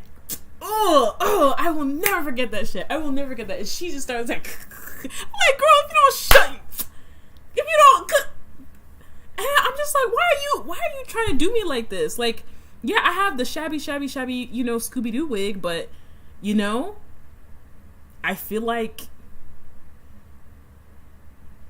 actually, let me not talk about alopecia, child. Let me not do that. Let me just keep my ideas to myself. So I will never forget that. Do you know what? I actually left that concert early because Jaden Smith finished his set, and I swear, I started hearing like Tyler the Creator, and you know what I mean? Like, if you, what is it? Earthquake, like if you saw that music video, I really did think like the set was like, oh, this is really interesting, like it was really, really interesting. I think like set staging, so I don't think there was anything like wrong, you know, with him per se, but maybe this is really bad to say, I did leave that concert early. I dipped. I absolutely dipped. Also, I had to take a break, you know what I mean? Like, I saw Tyler the Creator and I was like, okay, let's get it. But then I went out onto the balcony because I was like, I don't know what I was going through, child. Like, what was, just all sorts of shenanigans. Like, what was I doing there? What was I doing in Miami? Like, what was I doing? All sorts of things were running through my head. And I went onto the balcony, and I tell you, I looked out on the balcony, and I saw somebody doing skateboard. And a few people came up to them, and then they kind of walked away. And I was like, no. I know that ain't who I think it is. I know that's not who I think it is. And do you know what I did? I had to shine my eyes. I literally had to put the glasses on. Oh yeah, that was the other thing I brought. I brought like a glasses case. I think I wore my glasses. And those were the only three things: my phone, a card, I think like maybe $20. And I swear, I looked out at the back and I was like, there's no way that's Jaden Smith. There's no way! Like, I'm sorry. Reel it in. Get yourself under control. So I saw, you know, people doing some skateboard tricks, and some people had come up to them and I was like, there's no way that's who I think. There's no way that's who I think it is. There's no way who I think that is. Because you know him and his little posse. So I'm looking down and like, there's no way. Like, and I swear I took like a video because I was like, maybe my, you know, the camera, you know, they got like the super lens, like they got the new technology. I was like, maybe the phone can look farther than the eye can see, than Q's eyes can see. And I swear, I think it was him. I think he had left the concert, he finished his set, and so he went out, like, he came out of the venue a certain type of way, and I'm pretty sure he was with security. Like, he was with somebody, like a few people, and he was just walking along the street. And then later on, do you know what I did? Because I was like, oh, would it be bad if I left the concert to go and run up and see if I could see him? And I was like, oh, you only live once. So I'm like, oh, fuck it. I've already been standing outside. They're like, why is this girl not in the concert room? I ran down that escalator, but by the time I came out, he vanished. In the voice of Katara, he vanished. When I needed him most, he vanished. And oh, not y'all making fun of what was under this hat and this wig. What? Not y'all roasting that girl. I'm dead. That's funny. I'm like trying so hard not to laugh at you guys' jokes. But yeah, I ran down. I didn't see him. But I swear, like, by the time I got downstairs outside, I was looking around. I was like, walking past. I was like, no. Like, today is my day. Like, today is my day. Like, I don't, looking back, it's just like, dang, like, considering, like, and I wouldn't say I have, like, proximity to these people, child. Like, they don't, again, I always say, like, these people don't know who I am. Like, please. But it's like considering, you know what I said to myself? I said to myself, I was like, at the time I didn't know it, but I was just like, I just have a feeling, like, I don't know what it is. I just have a feeling that in some way, some fashion, like, I'm probably going to see you again. Like, if I don't see you again, like, in a setting like this, I feel like it's going to be for work, or it's just going to be at some party. Like, it's just going to be somewhere. Like, I have a feeling, like, we'll meet. Like, I do. Not like it's some big goal of mine, but that's how I feel lately. Like, there's some people that I see, and I'm just like, I just have a feeling like, just come April, come like some time where I know, like, I have to go to certain business meetings, I have to fly for some meetings. I'm like, I'm almost positive, like, I would see you. Like, I'm almost positive, like, I could probably catch you somewhere. Yeah. And then when I went to the concert in Baltimore, like, what was I going to say about that? Like, I would actually say, you know what it is? Like, I feel like Jaden Smith and Willow, I feel like they do have a stage presence. Like, if anything, I feel like they do have a type of, like, it factor. Which is why, like, I'm so dead. Actually, yeah. Like, honestly, yeah. Like, let me just...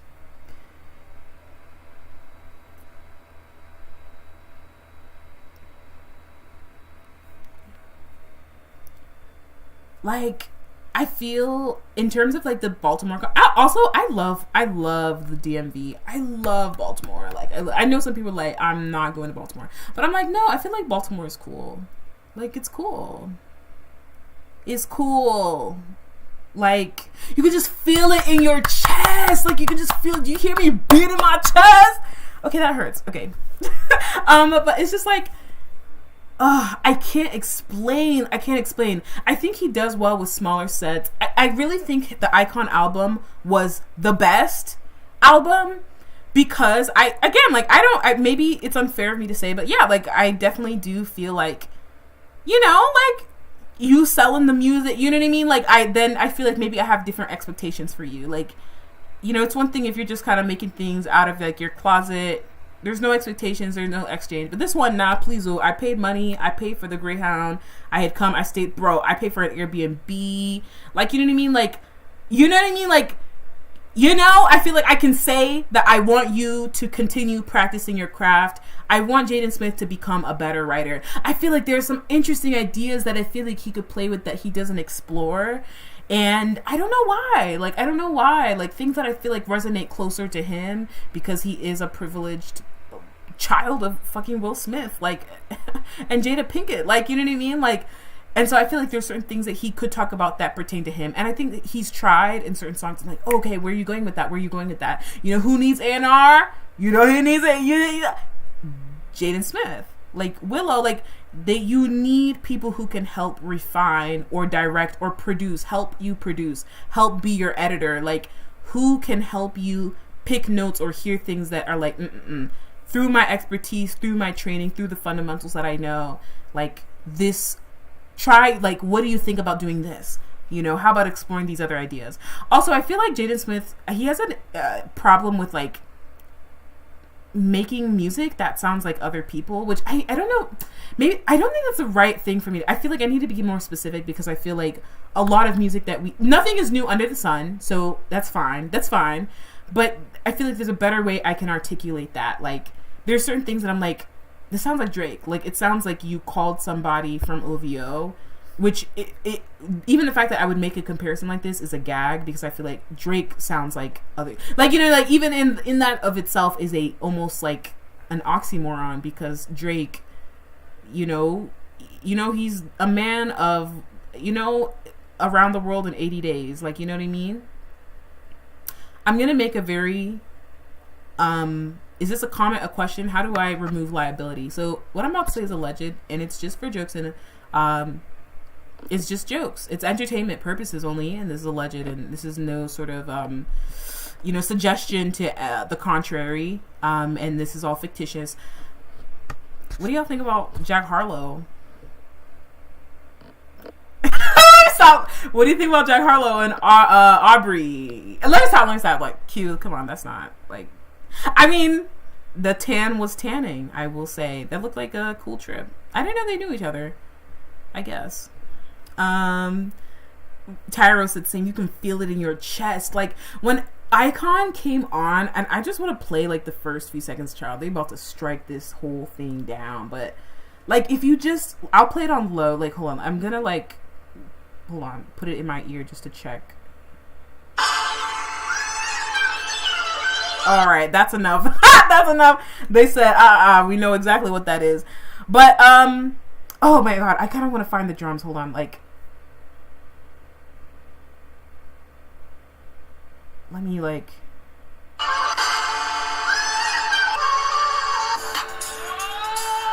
that kind of, like,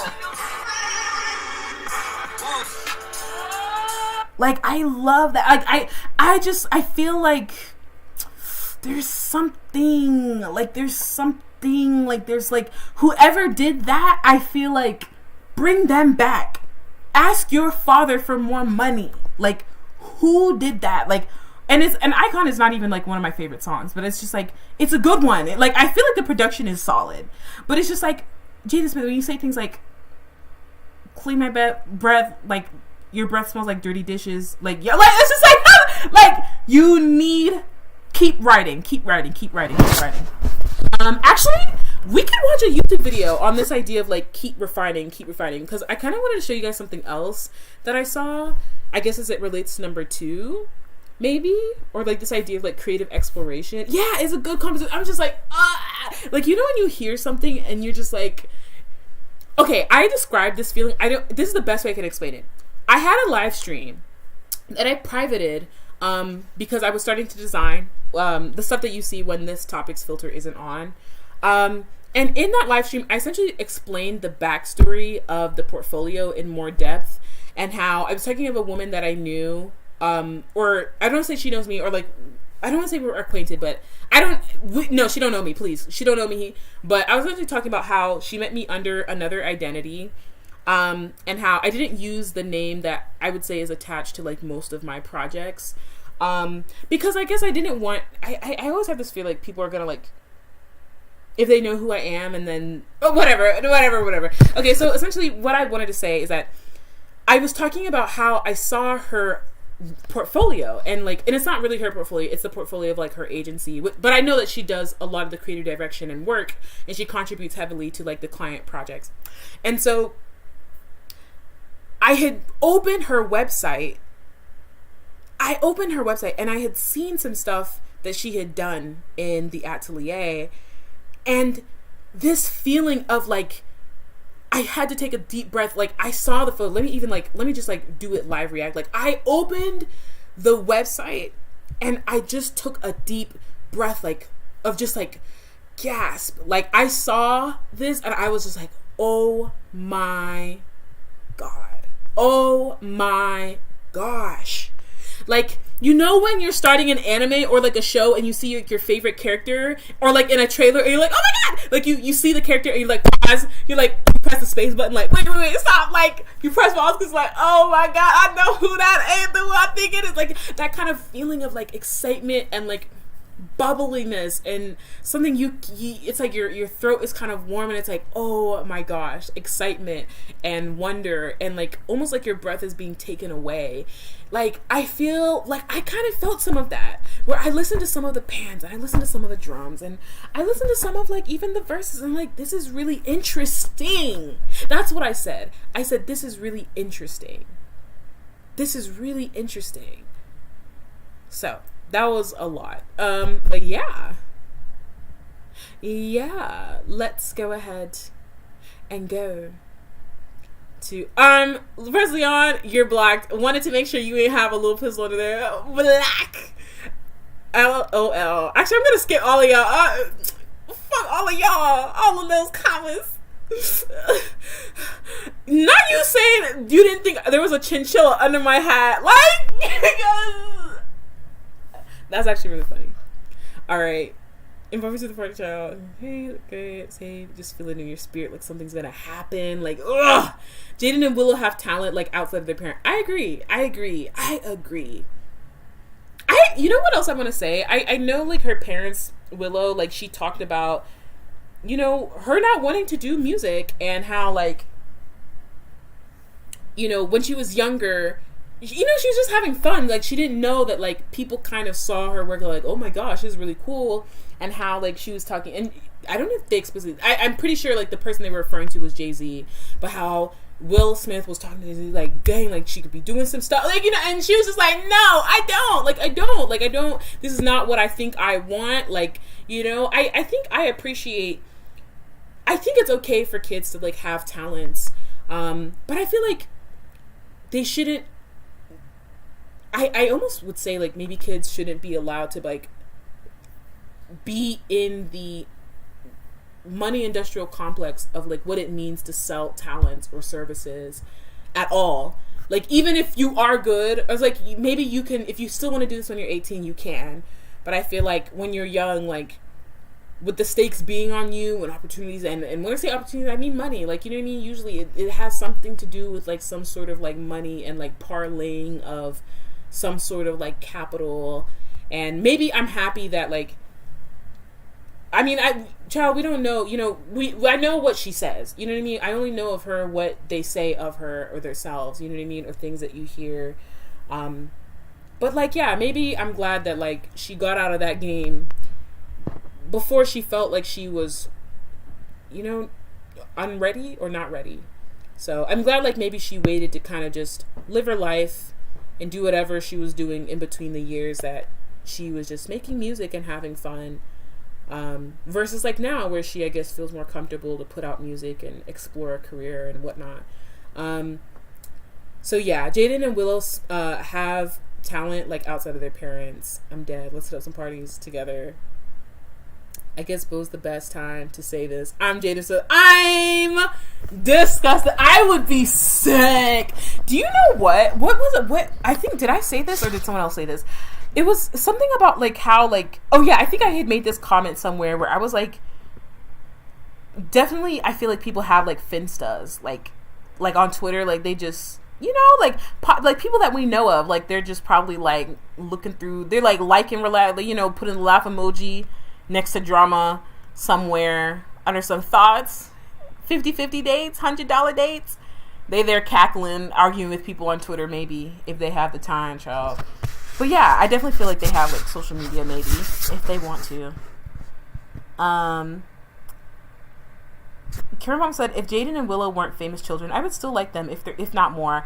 Yeah, you know what I mean? Like, strange kids, you know? Like, weird people that, it's just like, you're chill. Like, just chill. You know, you're chill peoples. You're cool peoples. Like, you know? I can see it. I can absolutely see it. Karen Palm said, that feeling is so weird because it always works itself out. Like, I don't know how to explain it. Yeah. Rusleon says, you like that album better than CTV3? I think so. Yeah. I think so. Oh, that's really interesting. Rusleon said, touring with J. Cole. I really hope. Actually, let me not say what I want to say. Let me not say what I want to say. Rusleon says, touring with J. Cole, Earth Gang, Young Thug enhanced the creativity. Also, I really think he also took notes. I mean, everybody takes notes from, God, not Chief Keef, child. Let me look at my phone right now. There's another artist that I feel like he really was, like, taking notes of, but I feel like a lot of people really learned from him. So let me find let's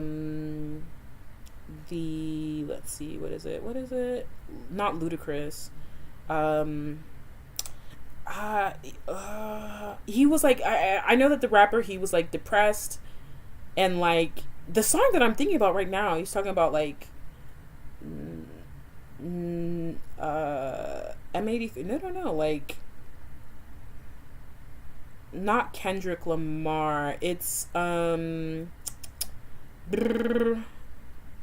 Goosebumps. Not Travis Scott. It's I'm, like, literally looking through my phone right now. It's not Drake. Dean, not Beyonce. Block Boy JB, no, not him. So yeah, I'll keep looking for that, but it's someone we all know. Like, a lot of people really took a lot of notes from this particular artist and like how they kind of innovated in like contemporary like music, contemporary like rap. OT Genesis, not OT Genesis, child. Rihanna Shaft, Sing With Me, Kendrick, SZA, Ed Sheeran, Starboy. No. Kanye? No, not Kanye, not Don Toliver, not Don Toliver, child. Dang, where is it? Why is it like when I need to like tell people about stuff, I just don't have the reference on deck? Oh, Kid Cudi! I also feel like Jaden Smith took some notes from like Kid Cudi, as a lot of people have. You know what I mean? And I feel like that really did help him. I really think between like him making like the mixtapes to that, leading up to like the Icon album, I think like he was able to make some considerable strides. And I wonder what he did. Like, did you read? Did you practice? Like, and so I'm just like, whatever you did between then, like, I just want you. I so close. Like, I'm just like, you're so close. Like, you're so close. Like, I feel like you know how, or somebody around you knows how to assemble some good people who are talented. And I feel like you yourself are talented. I want to say more practice. Like, you're so rich. Like, you know what I mean? Like, you have so much resources behind you. Like, don't feel afraid to like try something else and like say something. You know what I mean? You have shooters. Your daddy got shooters. Like, do what you want to do. What more can people say about you? You've won, you know, like, you know. So yeah, I definitely agree. Like, Kid Cudi, J. Cole, Earth Gang, Young Thug enhanced the creativity. Karen Palm said this entire live is strictly for entertainment purposes only. What? Yo. Through his food truck. Oh, no. I don't want to spam, child. Karen Palm, listen. Another day, another sleigh. Karen Palm said it's another composition. Rosalie on beats. The beat was bananas. Like, ugh. Like, it's like I can't even explain it. Like, dang. It's like, you know, in general, I would say like you just listen to something, you're like, dang. Like, you listen to it over and over again. I feel like something, and I'm still trying to define this, or like write a better description for how or what I believe exactly. But I feel like you make good work when I feel like maybe people can continue to build off of it, or laugh about it, or like laugh on it, discuss on it, cry on it, instigate on it. Like, you know what I mean? Like memes almost. Like, I feel like memes are like the best way for me to explain. Like, when somebody's able to kind of look at what you've made and like they're able to continue thinking about it or something else with your work, you know? Like, I feel like that's when I feel like someone has made culture. Like, something that can be built off of, something that can help you transform your own thoughts into something else. Like, I like a puzzle piece almost. I feel like you've made culture when you've made a puzzle piece. Or when you can be a part of a larger picture, either in your world, like maybe someone's talking about your work, or in their own world or in their own circle. So TBD. LOL. I can blaze that instrument with freestyle for sure. LOL. Resleon, you could feel it in your chest. Oh, you could feel it in your chest. Which is why, like, I swear, like, I think I saw that he was on tour, but I was like, I was looking at dates, but then I found out it was with Justin Bieber. I was like, cut the track. Hang it up. Flat screen. Like, no. But you know, they friends. Like, a lot of them, they all know each other, so. Alright, Karen Palm said, nah, Willow needs to get in the studio because she's super talented. Her punk album was really good. And I saw, so the second, I think it was the third, so the first time I saw Jaden Smith was in Baltimore. The second time was in Miami. The third time I think was with Willow. She was, that was like, it was like back in like, I think like 2000, 20, like, it was like right before the pandemic. And I saw some of her stage presence, and she had performed, I think, 2 to 5 songs, and I was like, dang. Like, sometimes, for all the hell that it's worth, like, the music, it doesn't matter what I feel, or no, that's not, how do I want to say this? So I know that we talk about, like, the issues with, like, music industry and, like, untalented people, or, like, let's collaborate, like, or people don't want to collaborate, or people are making money, but, like, I still feel like there's something so important, I feel like, about, like, these different segments of society, like, the arts, like, this idea that people can come up with colors and photos and pictures and sounds and ideas. Like, I feel like this is so important in society. I feel like it's so important for music to exist. I think it's so important for art to exist, for writing and works to exist and to be explored. Like, I think that it's so, so important. Like, as roads are important, I feel like musics are important. As trains are important, I feel like books are important. Like, they're so important. Like, I feel like all of these things are needed. And so, which is why I feel like sometimes, like, when, in terms of, like, the music industry, I feel like that's why it makes me so sad. Like, you know what I mean? Like, sometimes, because I feel like there's so much we can continue exploring and doing. And I feel like we're moving through water. I feel like the progression is, like, through water, like, moving so slow almost. Sometimes it feels like just moving backwards, which is also why I'm so excited. Like, some of these people, I find, like, their work, like, like Gum MP3, like Dirty Bird, like, I'm just so, like, just even other artists I'm just thinking of where I'm like, I'm so glad that I found your work. And if I went to more house parties, hashtag if it weren't COVID, like, I'm sure I would be discovering so many new artists. Like, I would be discovering so many new artists. Like, if I just went to some of these house parties, these basement, these Q parties, like these disgusting OSHA violation ass houses that these fucking Greeks would have. Disgusting. Oh, I would get, one of these days, it'll be like one tape. I'll tell you guys how, like, I almost lost my life on my birthday at this, like, Q party. At this, was it Alpha Kappa? Like, child. I almost lost my life. Let me tell you, the listen, people were like, people were dancing, people were sweating, people were shaking, people were moving, people were whining. And let me tell you what happened. The roof of this house, I was in the basement. I almost lost my life. I remember I turned, because I went to college early, y'all know this. Listen, I almost lost my life. Listen, the people were, listen, when I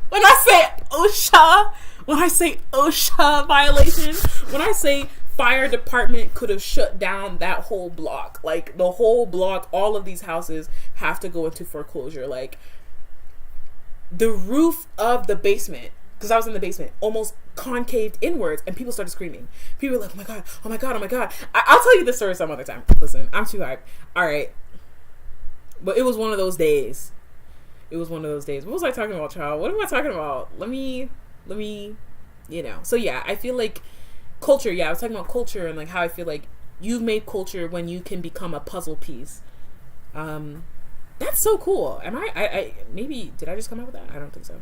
But, like, yeah, something that can be built off of, branched off of, explored off of. And I guess I should be specific. I think I'm talking about, like, when I say culture and you make culture, I mean, like, obviously it starts first with your own culture, right?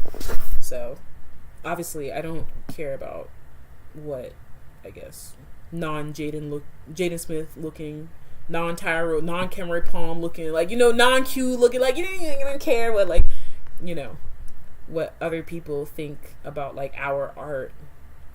Like, so, definitely, like, Black people. And vice versa, like, anybody's culture, like, you're able to do something interesting when it can become of somebody else, of something else, and become something more of yourself sometimes. Okay.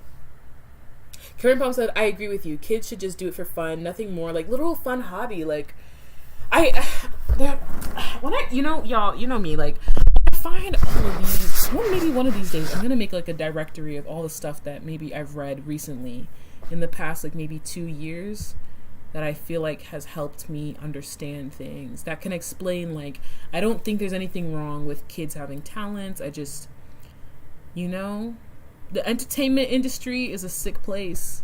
You know, any industry, like coal mine, you know, working in, like, you know, you don't need to be doing all that. And I feel like it's okay if you have a talent, but it shouldn't be forced out of you to do for the sake of upholding or supporting your family or bringing in money or being paid or, like, you know, all of these things. So not like people shouldn't be paid, you know what I mean. So they can get money, of course. Yeah, like, it's just protecting them along with the, you know, Beyonce, Solange moms, she used to go into the bathroom with them. Like, she was like, I'm not leaving y'all unattended.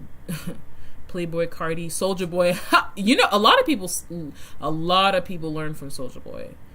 Everyone follows, like, Kid Cudi. Like, a lot of people really learned from some of the stuff that he did. Jaden probably took note from Kid Cudi via Travis Scott. Yes, because Travis Scott also learned. You know what I mean? Yeah, like, it's so interesting. Like, you can tell they love music. Everybody took notes from the legendary Fugees, Black Eyed Peas. Music requires high levels of literacy and critical thinking, both of which our government has been actively defunding for the last, like, 40 years. Like, the original lead singer, they first appeared. Oh, yeah, I remember, like, the Black Eyed Peas, yeah.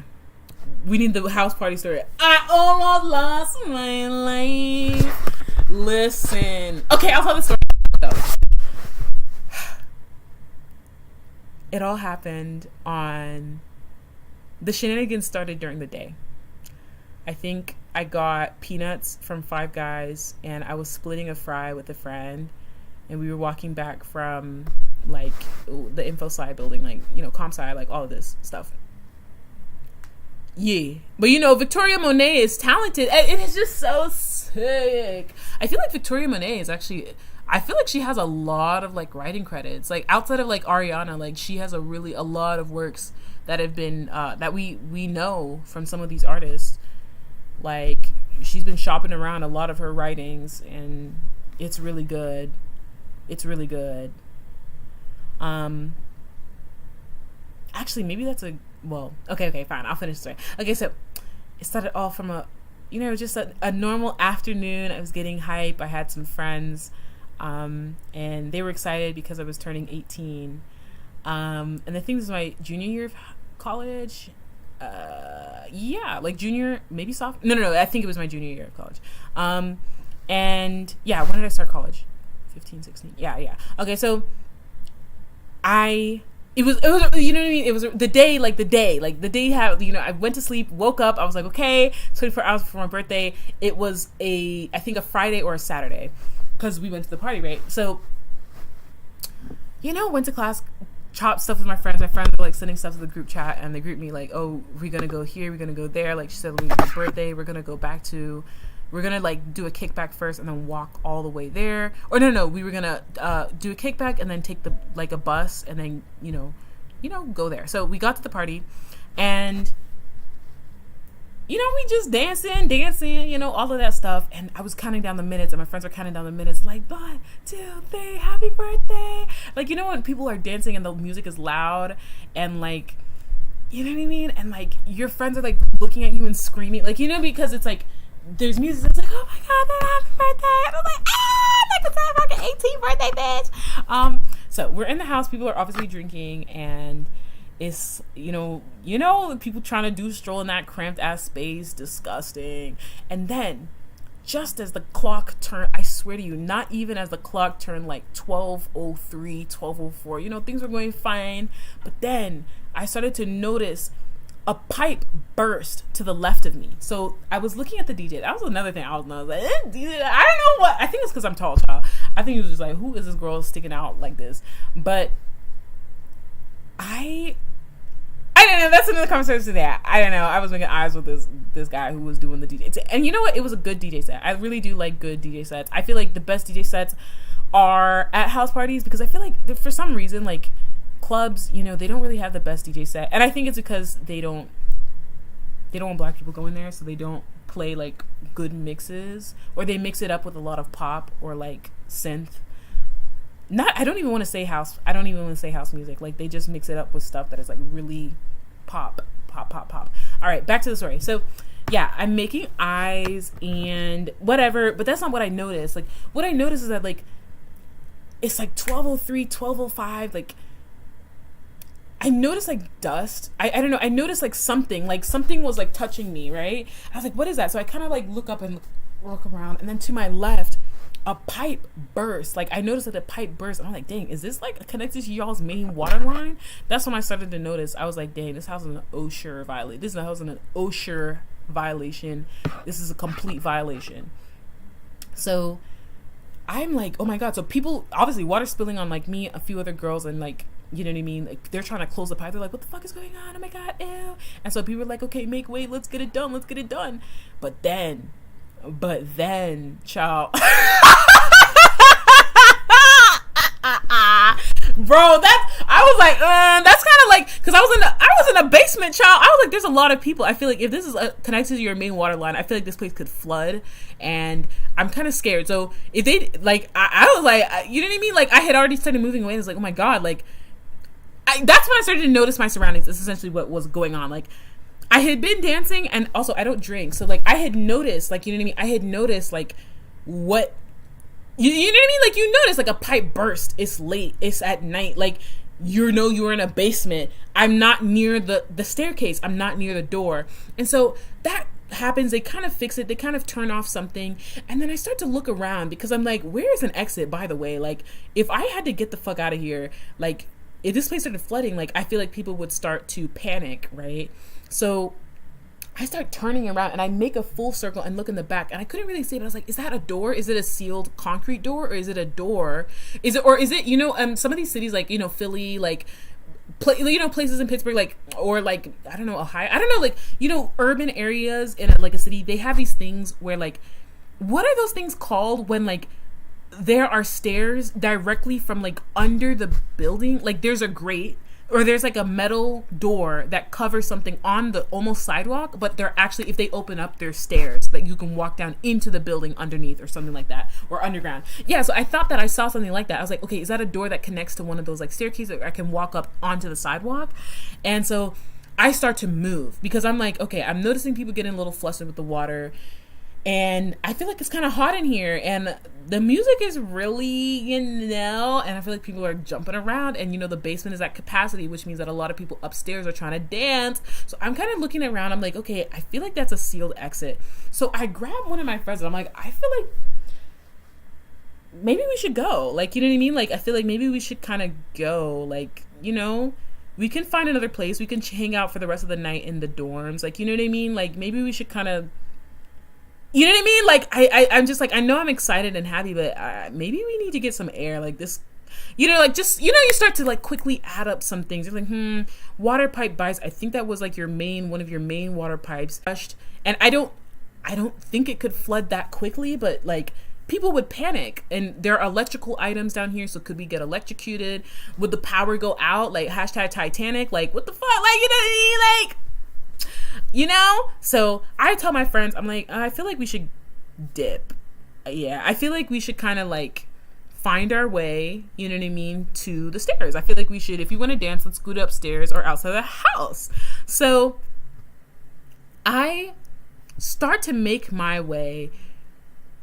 That was from the left side of the basement. So the staircase is on the right. So I start to move because I'm like, you know, and then I don't know, like, the capacity of people upstairs, because they were never supposed to fill up the capacity of people upstairs, like, just because the basement was filled, like, you know what I mean? Wait your turn, or like the place is full anyways. Like, you know the story. Like, if there's too many people here, the police are gonna bust it. That's why we're in the basement, right?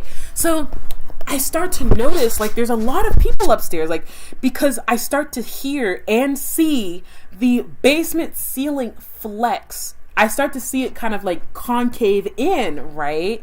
And people are like jumping, like, just think like dreams and nightmares, like, like they, you know, and people are, you know, their legs, their heels click clacking, these big ass shoes, these strolling shoes on the first floor. These first shoes, you know, they're starting to really press against this roof. of like, you know, the first floor. So we're in the basement. So we start to see like the ceiling kind of flex a little, start to concave in a little. In fact, I feel like I heard a few like pop, like, you know what I mean? Like a few like pop, like, you know when wood starts to like crack, like pop. And I was just like, wait. And then I start to notice the dust. And I think sometimes, you know, wearing glasses, child, like what type of outfit, but like, I think like I had, even with my eyesight, I was just like, I think this is dust. This looks like dust. So like, I think I just heard over the screaming, over like the dancing and I am hearing wood, what I almost thought I heard, pop, #crack, and I'm now seeing dust, you know, fall through the ceiling. And so I start to notice, and I start to move a little bit quicker. So I start to be like, we gotta go. And you know what? I'm not gonna tell y'all more than once. Like, you know, I'm not like a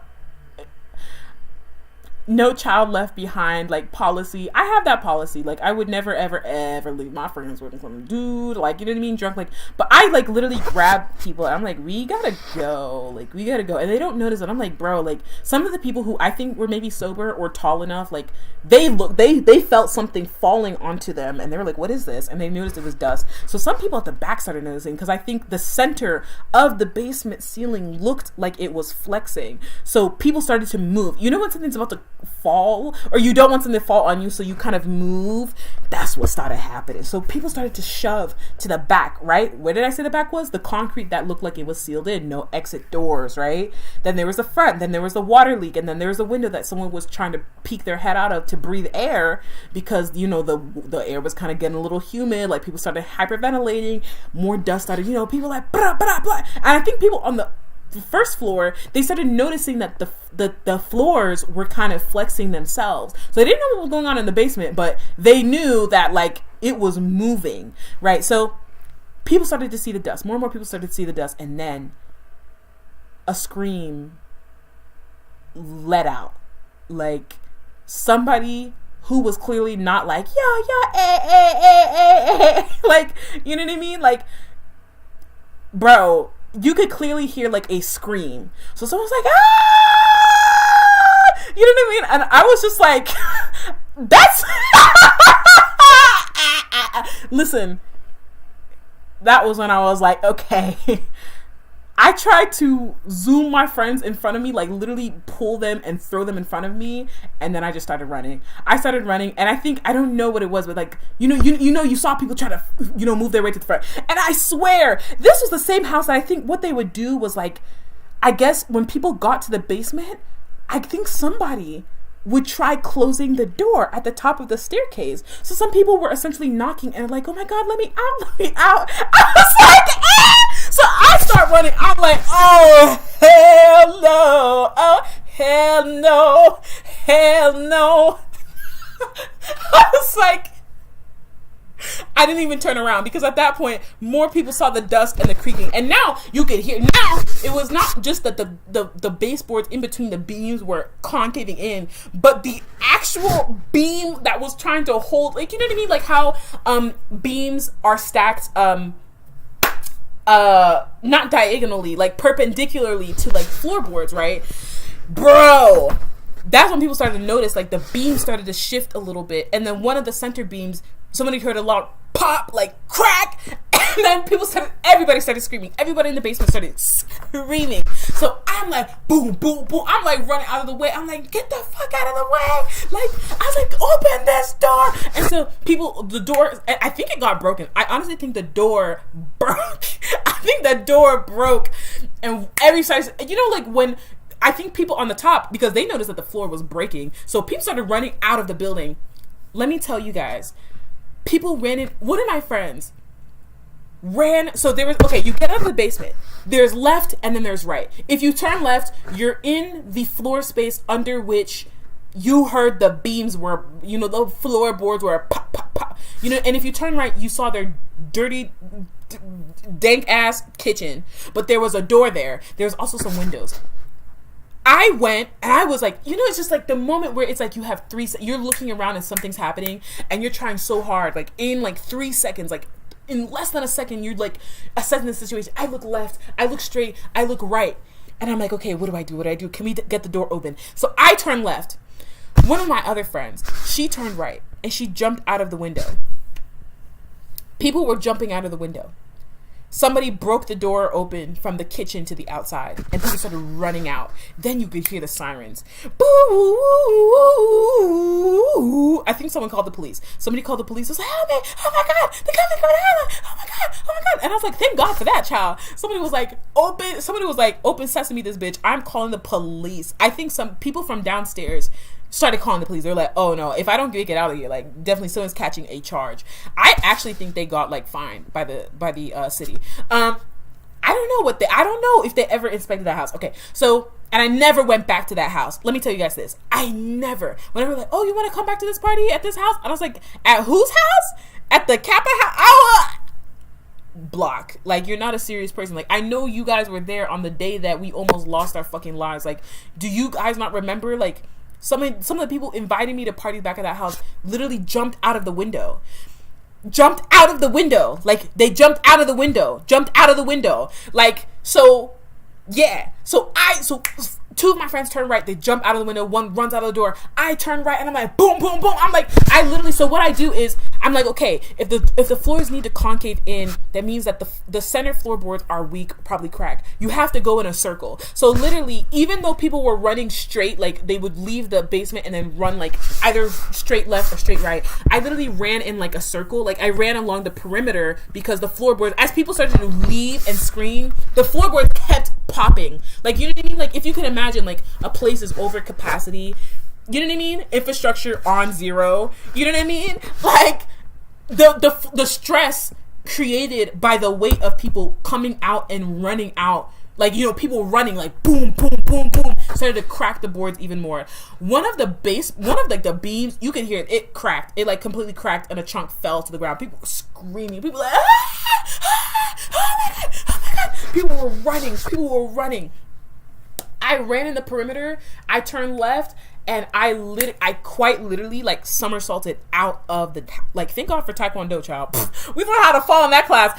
I literally somersaulted out of the house, like into the, like onto concrete. I flipped. I literally, like, when you turn over and you have to roll on your, like, along your arm, I literally somersaulted out of the house.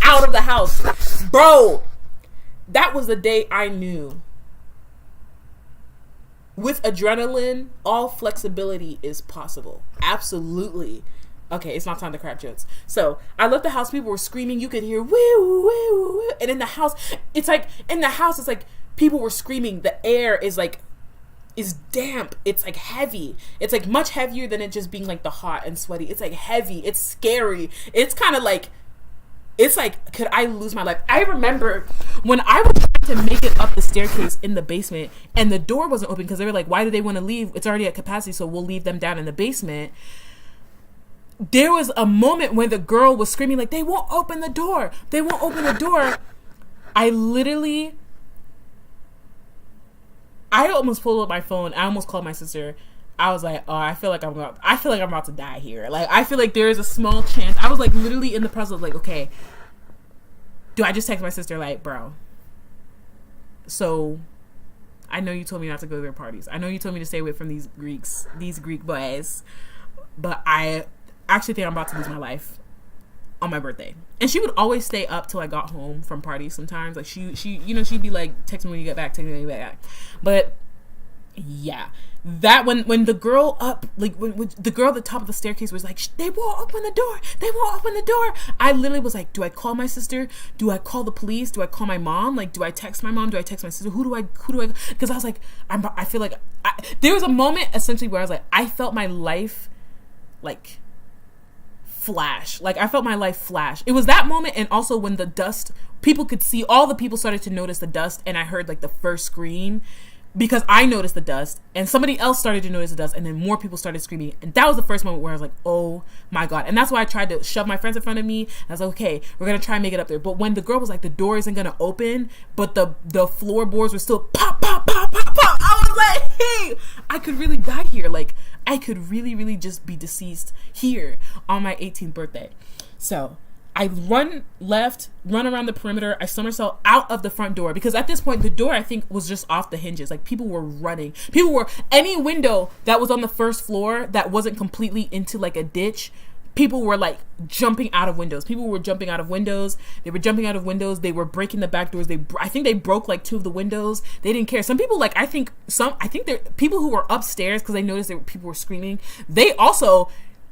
I think some people also jumped out of the window on like the second floor. I'm not even joking. So I made it out onto the sidewalk. I was calling it. I was like, oh, where is it? Where is this person? Where are you? Where are you? Where are you? Like, you know, because I was like, we gotta go. We heard the sirens. And it's like, you hear the air and you can hear the sirens. Like, when I got to the first floor, I heard the sirens. I was like, in the midst of people screaming, it's like, wee, wee, wee. And it's just like, I'm turning. I'm like, could someone get trampled? Like, make sure nobody tramples. If you fall, you're done. Like, if anybody fell down, and I you know, God forbid, like, I don't think anybody died. Like, nobody died. Please, nobody died. They would have completely shut down that whole, they would have shut down. I don't even know what they would have done, to be honest. Nobody died, but like, you know, when people are panicked and they start running, God forbid, you don't want to fall. Like, you know what I mean? Like, you don't want to end up on the floor, because you can end up getting trampled. So my biggest fear, I was like, if I fall, I'm a big person, but God forbid if I fall, like, jeez, like, who knows? Like, are people going to jump over me? Like, what are they going to do? So, yeah. I run out, I somersault, and then I remember when I broke free of the front door, somersault onto the sidewalk, I had some bruises and ting. I stood up and I heard the sounds. I was like, wee, wee, wee, wee, wee. I was like, oh my God, somebody called. Like, somebody thought, like, I guess there was a fire. It was more. Let me tell you, like, there was 2 fire trucks, like 5 police cars, 3 ambulances. I was calling all of my friends, like, where are you? Where are you? Where are you? Go to the bus stop. Go to the bus stop. Like, there were police down the street because they were already busting, like, some other frat parties. Like, but, bro, I will never, ever forget that night. And that was how I almost lost my life at like a Kappa house on my 18th birthday. I almost lost my life. I will never forget that. And I never went back to that house. People were like, come back to this house for this party. I'm like, I know for a fact they didn't get that house inspected. This house did not get fixed in between like a 7-day period. So yeah. So that is the story, folks. Bro, never, like, I don't know, from then on I was like, oh dang,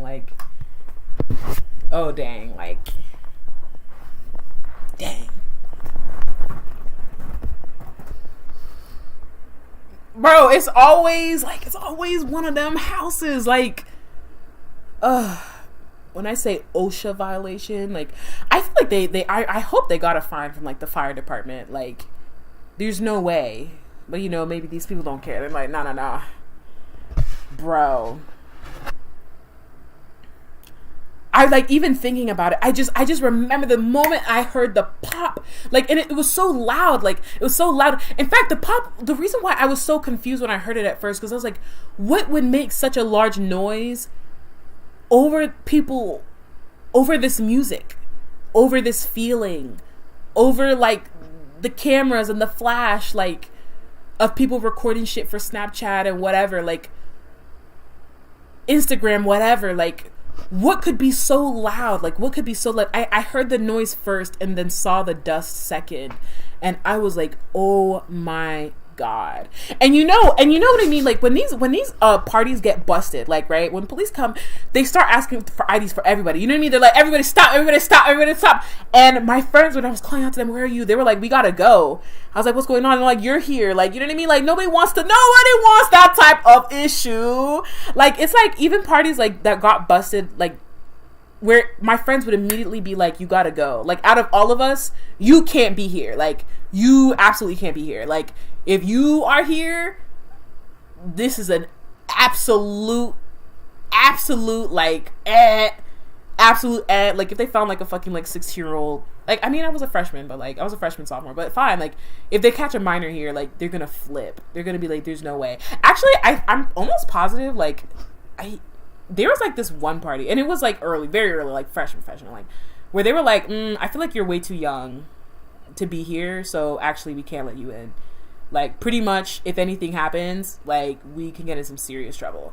So like drinking, and my friends would be like, don't drink at these parties. Like if you really want alcohol, we'll do it at our kickback or at wherever we stay in the dorm or wherever.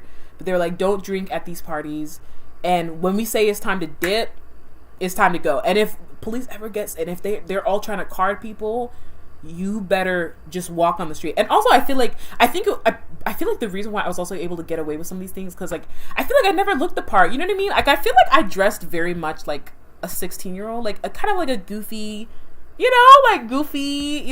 plus size gal. And so, wearing glasses, bro, I used to bring like little backpacks and shit. Like I love my friends. Wow, they were really like, I guess she's cool. She likes music, she can dance, she's fun, and like we'll take care of her. I guess, yeah. I think I did appreciate my friends. Like, wow, that's such an interesting comment for me to say now that I'm saying it out loud. Like, yeah, so I feel like because of the way that I presented, like I didn't have like really like revealing clothes, even though like, people like, you have big boobs, like, blah, blah, blah, like, you know what I mean? But I feel like I always look kind of like kiddish, I guess that's great, right? Because I was a kid. And yeah, like whenever I distinctly remember there's this one party that got busted, and I walked out to my other friends, and I think one friend almost got carded, but she had her fake. But like I think it's like they would see me, right? They'd see like the, like, the twist, and they'd see like the backpack with the not racer back, but like, the high low shirt that covered like the leggings, and I'm wearing leggings and my little like tennis shoes, and I'm walking, and I would literally walk in the opposite direction and then cross the street, cross the sidewalk, and then go into like a CVS or something, and then get on the bus. Like, you know what I mean? Like they would kind of look at me and be like, should we call her? But then they're like, they kind of look away. They're like, no, I don't think she would come to a frat party. Like, who is this girl? Like, she looks like she's just kind of walking she's coming to CVS. Like, look at her. Like, you know what I mean? And so, yeah, I don't know. That was so, whoa. Yeah.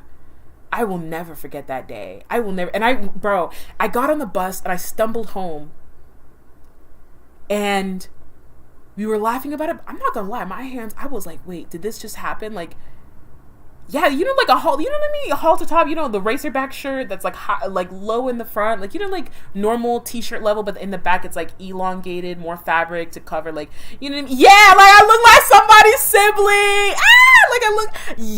I definitely look like somebody's like sibling, somebody's cousin. Like, oh, she's here.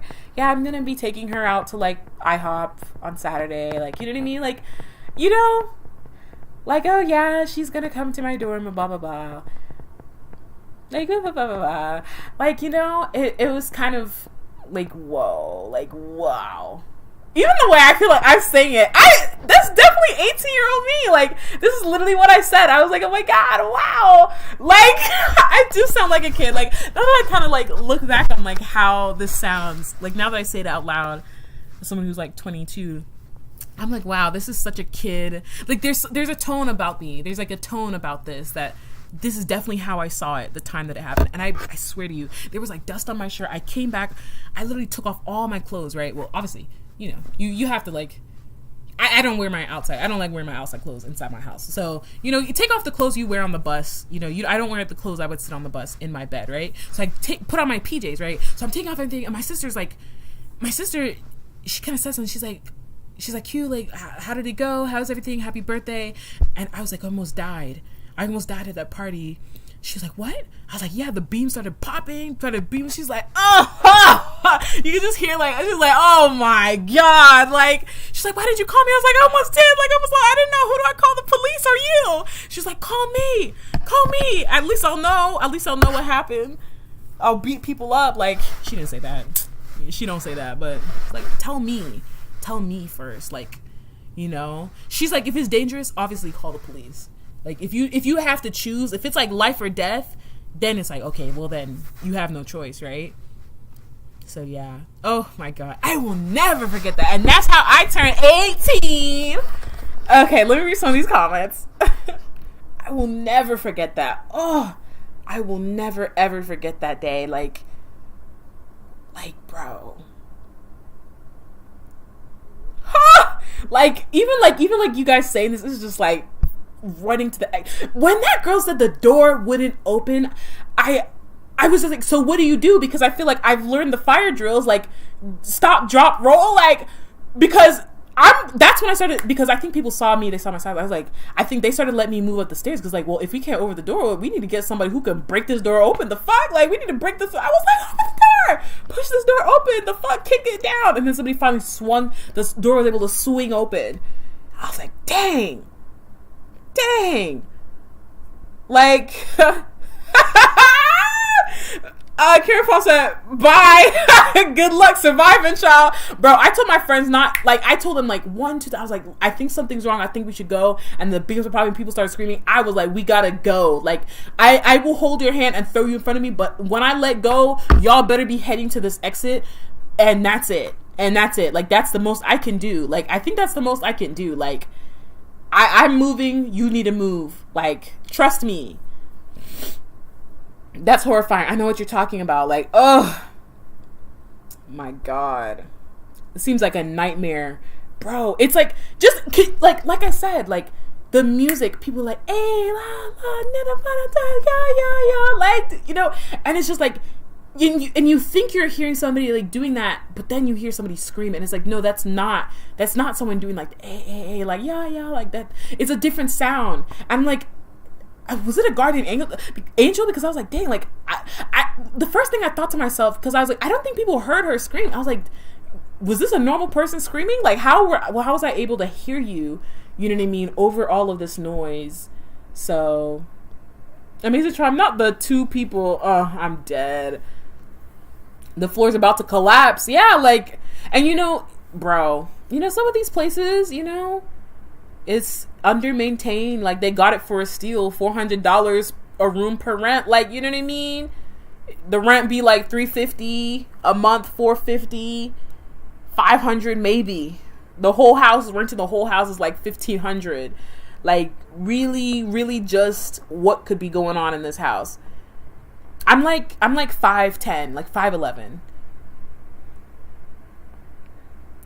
Like, got a black Jimmy Neutron in this bitch, like got to blast. I was like, I gotta go. And I literally, when I saw the window, right, because when the pipe burst, I was like, can I fit through there? Like, because I will throw off all your mixing shit off that little table you're doing, and I'm gonna stand on the table and get onto the street. Like, but I was like, I don't think I could fit through that window.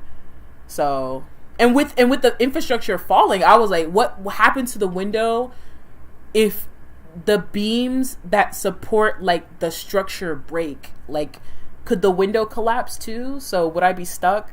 Would I be cut in half? Like, what type of final destination? I was like, I was trying to do the math. I was trying to like do the calculations. I was like, wait, if the beams that support the structure break and fall, how does that affect the window if that breaks? Like, will I make it out? Will anybody see me? So if I need somebody to pull me on the other side of the window outside, will they be able to do that? What will happen to me?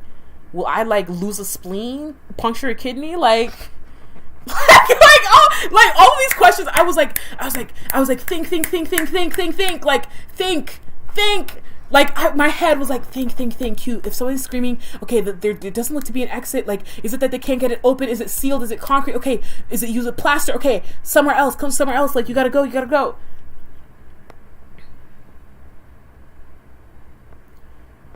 Gotta blast, bro. Like, real gnarly, like, bro. Hell no to the unknown. Hell no to the no, bro. Like, just even thinking about this out loud, it just makes me feel like, oh my God. Shout out to her hopping out the window. When I say people, and I know there's this other window, or not this other window, there's this other party I went to where it wasn't an OSHA violation, but I think police were trying to bust it and people were not trying to get caught. And I don't know what I did. I think all these parties I just walked through the front door. I'm just like, listen. Nothing you can do to me, you. Please, I didn't drink even breathalyzer or not, which I guess people can get in trouble if like there's alcohol. But I'm like, listen, I don't know what I'm gonna do, but I'm gonna officer, I don't know what's going on. Like, I don't know.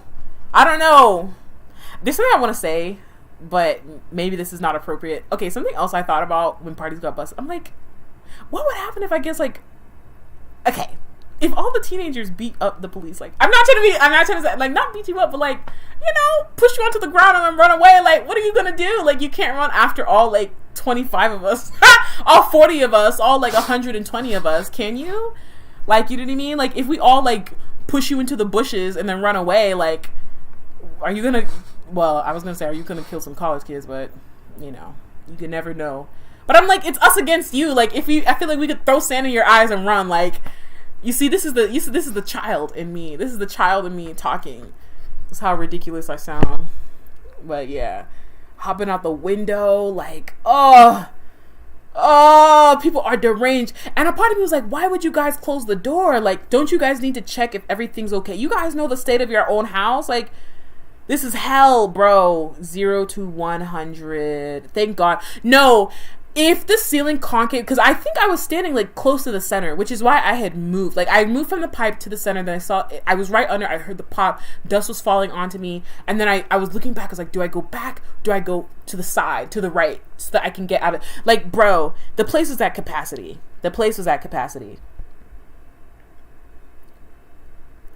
Kara Paul said, no, this needs to be an episode, bro. It's always it's always one of them. Bro, Tyro said, see, if I ever went to a fraternity party, I never went to a fraternity party in college for a reason. It's always something. Always something. Like, oh my God. Bro, live to tell the tale. Yeah.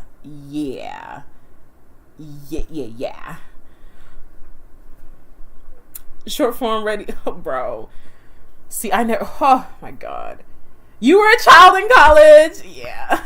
They really stuck on me. Oh, yeah. I think about some things a lot. And I'm like, dang, like, not like I could have had it worse, but I definitely think, like, I don't know what compelled people to care so much, but I'm grateful. I look like someone's sibling. Yeah, someone's sib. The way I would have been your mother in college. Listen, I feel like because I didn't drink also, like, people would always look to me if something was happening because I feel like people thought that I always peep shit, or like I was always at least aware enough to be like, oh no, we gotta go. Like, you know what I mean? I definitely, I can see it just both sides. We take care of each other. I'm breaking the door down. Yeah, I almost broke the hinges. Karen Palm said, and I'm smacking the fuck out of whoever's locking the door. Like, crack. And you know, and I'm sure whoever closed that door, and I'm pretty sure it was one of the people in the frats. Like, and I think because you know, if the ceiling fell in and he was the person who closed the door and somebody got hurt or died, he would have been charged a fucking felony. Like, he would have been charged with, like, manslaughter. So, long story short, what am I trying to say? The person who locked the door, and I saw him running. I think he was the person who, like, opened the kitchen door. Because, like, all I know is that a man, like, someone ran. Somebody, like, dipped. Like, they completely ran out of the house. Like, I think whoever closed that door, he dipped. He was like, whoop, this isn't on me. It's too dark. Let me put on my hat and go. Nobody's gonna blame me for this shit. Bro, I even heard that after the party, some of the people who lived in the house, they didn't even come home. Like, they stayed at, like, friend's place for, like, a few days to a week because they didn't want to be there, I guess, for inspections. But obviously somebody's name was on that. Like, the house was not abandoned, Sha. So somebody had to answer to, like, the person who, like, the fire head, like, the person who does, like, the sort of inspection. I think somebody had come to the house, and, like, all I knew was, like, I heard from some people that, like, some of the guys, they did not go stay at the house. They literally left with all their shit. They took their wallet themselves and they went somewhere else completely for like a few days. Bro, 1,000 Ways to Die, Final Destination. Listen, I'm super hyper aware. Oh, going from the looking everywhere for exits. There's this other party that I went to. It was some other party, and it was a Halloween party. I was just like, and long story short, there was a guy with a gun, and I remember like I kind of stared at it because I was like, there's no way, like no orange cap. The safety was off, like, and I was like, this looks kind of detailed. I was like asking my cousin, I was like kind of looking at it, I was like, oh, the orange tip isn't on it, but then I noticed like the safety like clutch thing, and I was like, and that's in that second I was like, there's no way you bought a loaded firearm to this party, like, and the only reason why I even started noticing for real because the guy started arguing with somebody. Like, you know what I mean? Like, I think they were trying to get at some girl was throwing it back, and they started arguing, and it's like, get off me, man. And that's when I noticed, like, his full outfit, and I noticed that he had a gun. I was like, and I told my friend, I was like, I think this man has a gun. And when the people started arguing, you know how people get, it's warm weather, it's warm, it's hot, like, you know what I mean? You start arguing with somebody, like, like, you know what I mean? Like, I automatically, I was like, all right, I gotta go, like, because it's a close space, like, bullets can ricochet off this shit and hit somebody in the leg, please, child. Go argue outside. Like, why, you can't be arguing with firearm in the party. Like, go, leave. So, I got out of there, man. I was like, dang. I don't think he went to school there, though. It doesn't matter, but, yeah, I was just like, child. Not the Blicky. Not the Glockiana.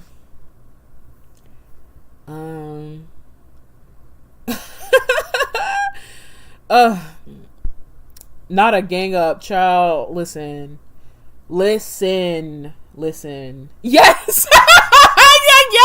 I feel like we could just push. I feel like we could trip you. You know what I mean? You know when you come up behind someone and you like knock your knees behind the back of their knees and their knees buckle. I was like, I feel like we could ding dong ditch you. I feel like we could like ding dong ditch you or something.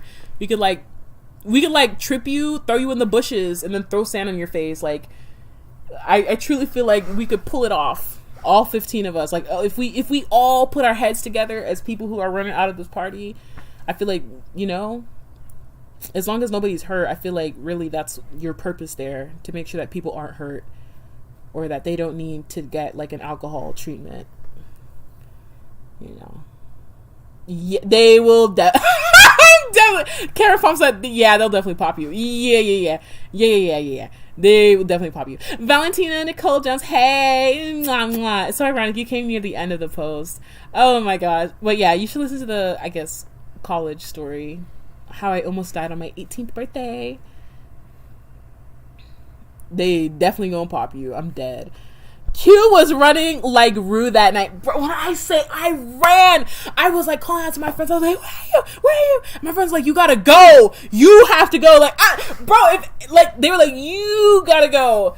And they were like, go to the bus stop, run. Like, go. The bus was coming from the cops were coming from the other side of the street. Like, you could just everywhere, like the 2 fire trucks, the 5 cop cars, like the 2 ambulances, like the 2-3 ambulances, like, bro, they were all coming from, like, I think because, like, the street, a way that they, I guess, could get from the nearest hospital was on, so, like, there are 2 main streets, and they're both one-ways, and then certain streets you can intersect, they're, like, intersecting streets, so I think they came from, like, the far end of the street, and they're like, you need to run, like, you gotta run, girl, you gotta go to the bus, and they're like, when you get to the bus stop, just act like nothing happened, so nobody stops you, because there were cops everywhere. There were cops everywhere, like, God.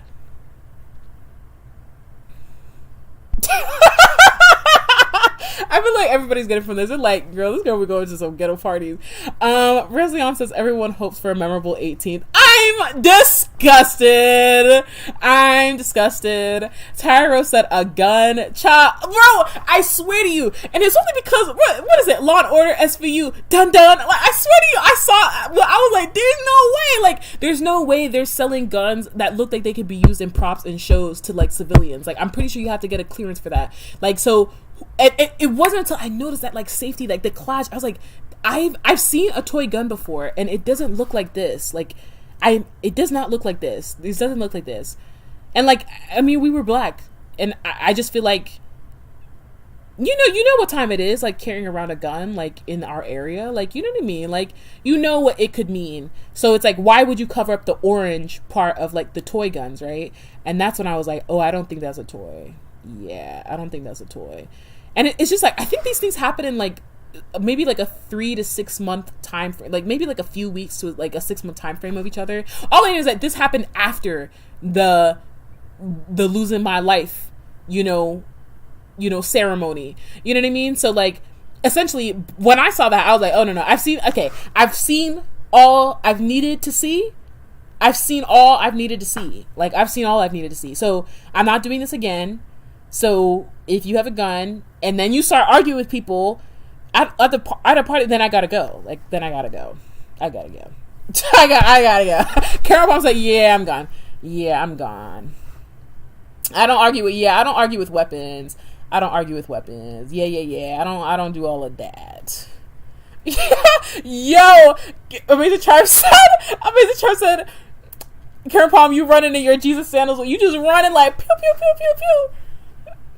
Valentina Nicole Jones said, the way I'm turning to a Casper and disappearing out of the sight, bro. And when I told one of the girls, because I was like, there's no way, I hope this, it's like, I hope that ain't what I think it is. Like, like Drewski, like, is it Drewski that said that? I don't know. But it's just like, I hope that's not who I think. I hope that's not what I think it is. Like, I was putting the dots together because I was like, like, I've seen firearms, but I was like, why would this person have like why would you carry a fake gun? I guess maybe that's just me. Maybe it's just like the lame person in me. Like, I was like, why, even if you had an outfit that maybe needed a gun, I feel like the risk is too great. Like, you know what I mean? Like, we're too close to places that I feel like are too surveilled, that if you walked out of there, like, you're in a bus line, we're near like different police stations. Like, I feel like I don't know.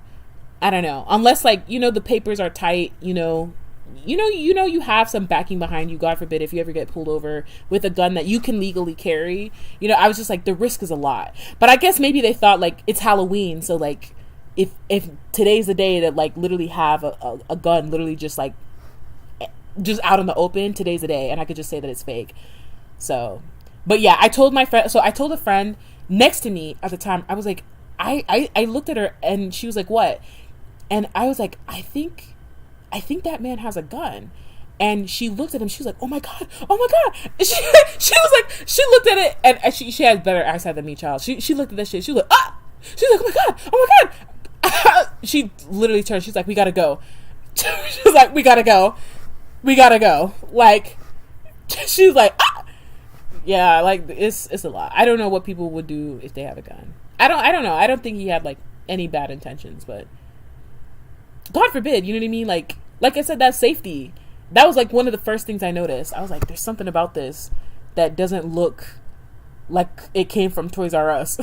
Valentine Nicole Jones said, heart, I will email you sometime this month. I've been running around trying to do this list on. Ooh, that's cool. Yes, definitely. I'll get back to you as quickly as I possibly can.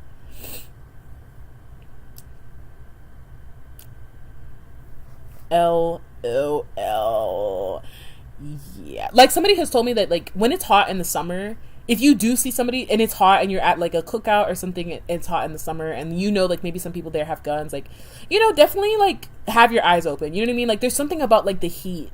Like, there's like, that's what somebody, like, it was my auntie, like, actually a few people have told me this, like, when it's hot outside, that's when like shenanigans like happen. You know what I mean? Like, when it's hot outside, people act a little like, it's a little, quick decisions for better or for worse. So you gotta be careful. Yeah. LOL. Valentina said, I love staying at home, being a nerd and a homebody. I can't. Yo. Ignores all the content. I feel like, listen, true crime, you be learning a lot from these shows. Roseanne said, actually, there are airsoft guns that are like BB guns, that they look completely realistic.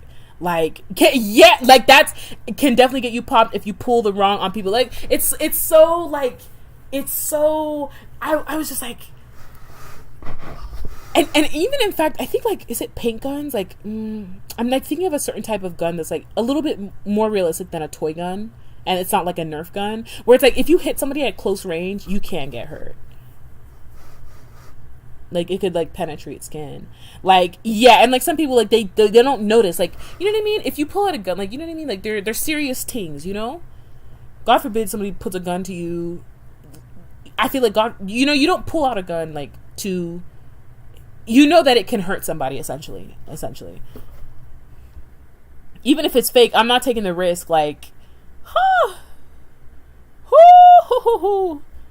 thank you for sharing that fact, Reslion. So yeah, some BB guns, okay, so there are airsoft guns that are basically like BB guns, but they look completely realistic and can definitely get you popped if you pull it on the wrong person. LOL. Valentina said, I bought this Marquet Almeida purse the other day and I realized the chain comes with making a great weapon. And Res, yes, I have to be honest. Yeah, you be swinging them purses at people like pew pew. Listen.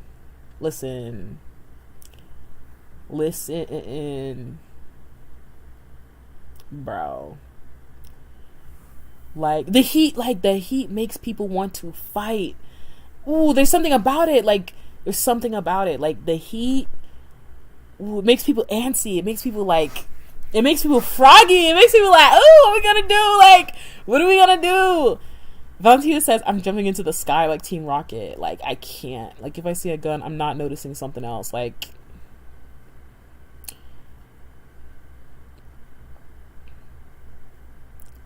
woo, bro. Yeah, one little fight and my mom got scared. Yeah. Alrighty. Okay, wait. Valentina says, I'm Canadian and you can't carry actual weapons. They want you to run away. Like, and with that, I've gotten to the end of the chats. This is really nice. I know you see, you're totally procrastinating. There's just something about, I don't know, I guess these lives that I really like. But yeah, I guess maybe I'll make some headway individually, and then maybe when we come back on our next live, I guess maybe I'll have some progress, or else I don't want to have like 6-hour lives, child, because it'd be taking me some time to work on some stuff. So I'll let you guys go and enjoy the rest of your evening. Oh, it's not 10 p.m. There's no way. Okay, I'm gonna let you guys go, get some snacks, watch Netflix. There's a show called Severance. We'll talk about it soon. Actually, I don't want to say anything. Okay, so Severance is, okay, synopsis, essentially like people are able to turn off their brain, or like a part of their brain is turned off when they're at work and then when they're not at work, so like their personal life. So we should talk about it. I think it's cool. I think it's interesting. I want to talk about it. I kind of wish I wish I could like live stream like shows here, but like, yeah, I don't know, you know, YouTube, they have different like policies on like showing copyrighted content and music. So yeah, so this has been another one of my takes. Oh, Valentina, thank you. Mwah, mwah. This is nice. Everybody go enjoy, enjoy the lifestyle. It's still Saturday, so we got another day of some chill things. And yeah, we will chat soon. Bye.